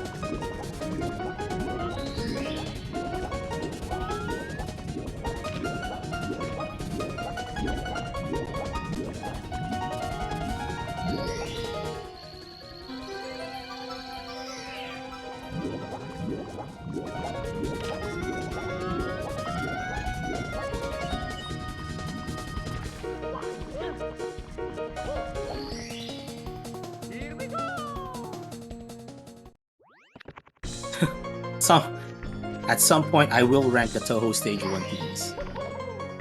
I will do that before I kick the bucket. It's a very important thing to rank like Toho Stage 1 themes because you're definitely going to be hearing them the most, even like as a casual player, probably. Yeah. Now then, I believe that's all the stars in the normal level, so we're almost there, guys. We're almost to the end, just a bit more. And like I mentioned earlier, there's a secret entrance to a part of the overworld that you normally can't access in here. This entrance and exit also gives birth to a bunch of funny single star strats. Like I had a couple of like single star world records like start from there. It's kind of a funny thing that like exists as like, you know, a part of like the normal game, but like it's so funny useful for single stars. Like yeah, you're not getting up here normally. You can get to this cannon normally, but like you're not gonna open this cannon without any help from that stage 1 entrance. And this leads to a very, you know, after a bit of an excursion, we're gonna have to walk a bit. You technically don't need to like do this climb. There's a precise cannon shot that like leads you higher up into the overworld. Skips a bunch, but not that this is anything, you know, necessary of skipping. It's just a bunch of wall kicks. But here's like a bit more of like it's just kind of out of your way to make you like press a switch, but you actually still don't need to press the switch. Because you can do a bomb clip into what the switch unlocks. It's another cannon, surprise. And from a very precise cannon shot, you can actually not get hit by the block on the way out. Because that's also gonna happen if you don't like unlock like this blue block over here. Like the cannon shot will just, or the block will just eat your cannon shot. So you have to like aim it precisely. But all of this is in fact skippable. But you know, we're hella making estimates, so we don't need that. And very much the last thing we have to do before we go into the final fights in the final stage. We just have to race the Koopa Brodoot here. One straight path. It's a long, non-treacherous path. It's pretty good, and I don't think the Koopa has any chance of desyncing here. I don't think I've seen the Koopa desync here, unlike in other hacks, so you're safe. This is probably, I don't know, this is like I'll guess 119.7. Okay, it's already worse.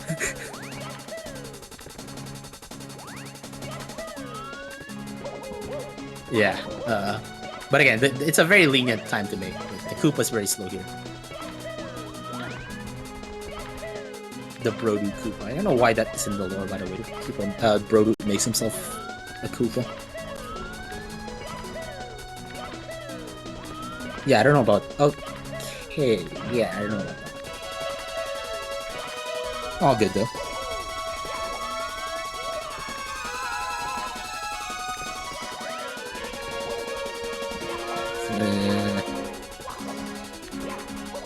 There might not be anyone who's close, but you know what? We made it to the end. It's just one star here waiting. There is a shy guy, or there's some fly guys that can kill you. Thankfully, I don't think anyone has like gotten killed by these flag guys at the end here, but you know, it's waiting to happen someday. They're just there. They're waiting for the perfect opportunity to strike.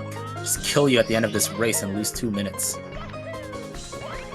And that's the last star. Convenient that it spawns you right at the beginning, because that's where the final levels are. And let's see if you... see how well we do the red coins here. You can skip this ultra block, right? You don't need to, but you can actually skip this ultra block, and that's like the foundation of the any percent run of this game. It's a 5-star run. You're only gonna get the 5 stars that you get from after here. You know, outside the red coins, obviously. Like, it's just the 5 stars that you get from the boss fight. I may have spoiled that earlier, but the last 5 stars you get in this run is the last 5 big blue fights you do at the end of this level. Why 5? Because Brodude really like redundancies. I don't know. I don't got a better answer for you. Like, why do we have to do a fight 5 times? I guess it's better than mine. But before that, again, it's just red coins. Very easy to die. It's not like the most visually clear stage. It's very dark and everything. It's also, you know, very tight in some spots. But you know, we're all safe. Nothing bad is gonna happen, and has ever happened to anyone in this run. It's all good.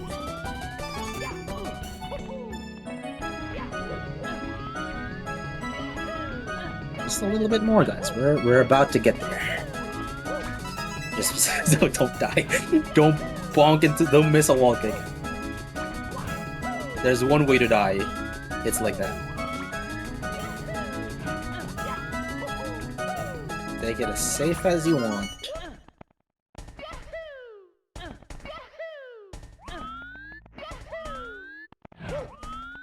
No. He broke the box and... Again, this is... Again, it's a 121 star run, anything goes, you just collect every star. It's only 81 or 80 where that's not a thing you can do.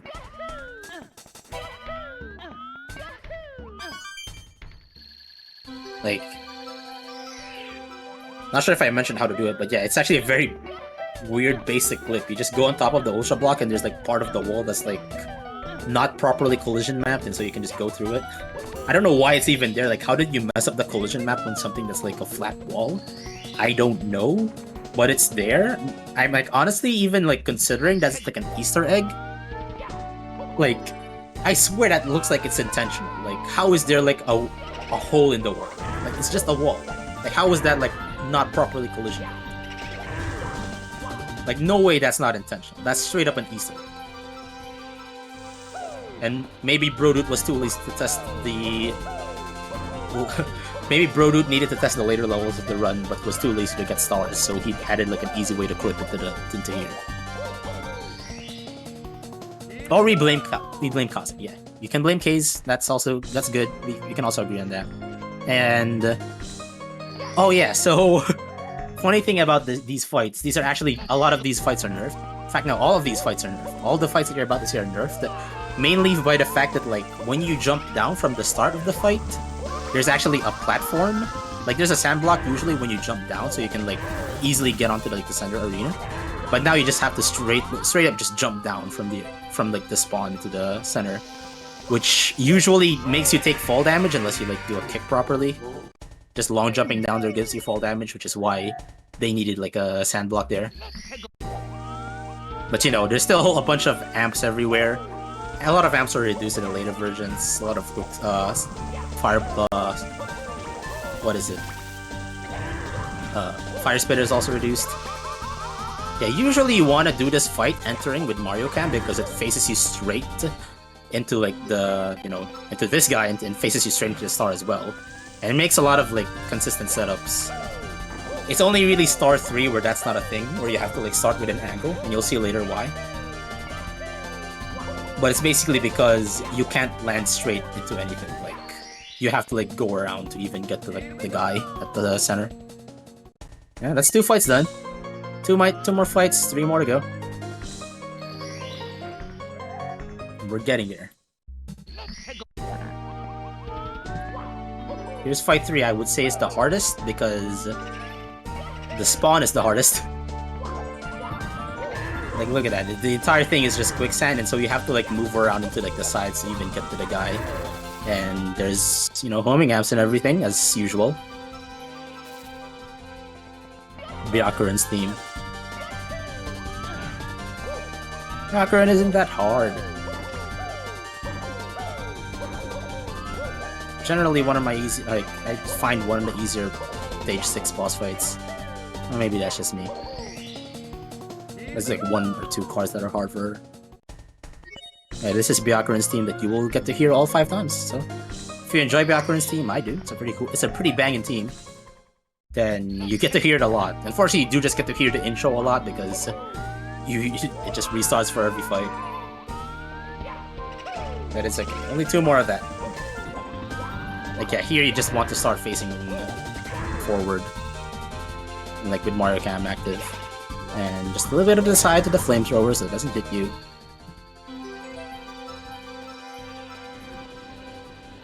Okay, Good Omen is actually cringe. You're right. Good Omen might be cringe. Non-2 I actually don't remember what Non-2 is, but I do remember Good Omen being kinda cringy, if that's a word people use. Who pinged me on Discord? On the end of the run of all things. Like, no way. Oh yeah, 1 more fight to go. And from there, we get to decide how we end this run. I word that very specifically because there's multiple endings, as some of you may know. And the runner here will get to decide the ultimate fate of Mario and the Star Revenge universe as a whole, like, in its entirety, is decided on what happens after this 5th fight. Assuming he doesn't die. This fight can still kill you. There's just everything everywhere all at once. I think someone named the movie after that. It was a very good movie. But we're alive. And if we don't die on the way out, it's still possible. Alright, yeah. That's the last of Byakuran's theme you're gonna hear. And we're going to close off the end of the run. What sort of endings will we see? Apparently in lore, the thing is that the Scepter of Hope there at like the center of the star and everything is like something that you can use to restore the universe if you go with Time Rock with it, or if you give it to Brodude, he ruins the world even more. That's the thing. And we get to choose which person we want to help at this ending. Deep lore that not a lot of people know. But alternatively, of course, we can just okay. Come on, man. You gotta bait us with that. No spaghetti here. Just the good ending. It's not. It's like the slower ending even. It's actually faster to end with Brodude there over to the right. It's like 1 second faster. But you know what? We take it. We take it. That's the end of the run. GG's. Time was at the fade out of the star. You all knew that. That's nothing. Yeah, GG's. Great run. Showcase of, you know, older versions, the boomer versions. Maybe Iwer will finally learn that there are actually later versions of this hack that exist. We'll see. That remains to be seen. But for now, that was the run. Thank you all for watching, and thank you all for sitting through my scuff commentary that once again kind of just happens spur of the moment. You know, it happens. Yeah, I believe up next, if I can get the schedule up properly, will be the hack of all time. It's the one and only ROM hack, the Super Jombro 64 3 80 star, and who else better to run it than my man Jombros? What else is there to ask, dude? Like, isn't that just the run of the life right there? Definitely make sure to tune in for that one, happening in a few minutes after this short break. And yeah, see you guys then. Hope you enjoyed.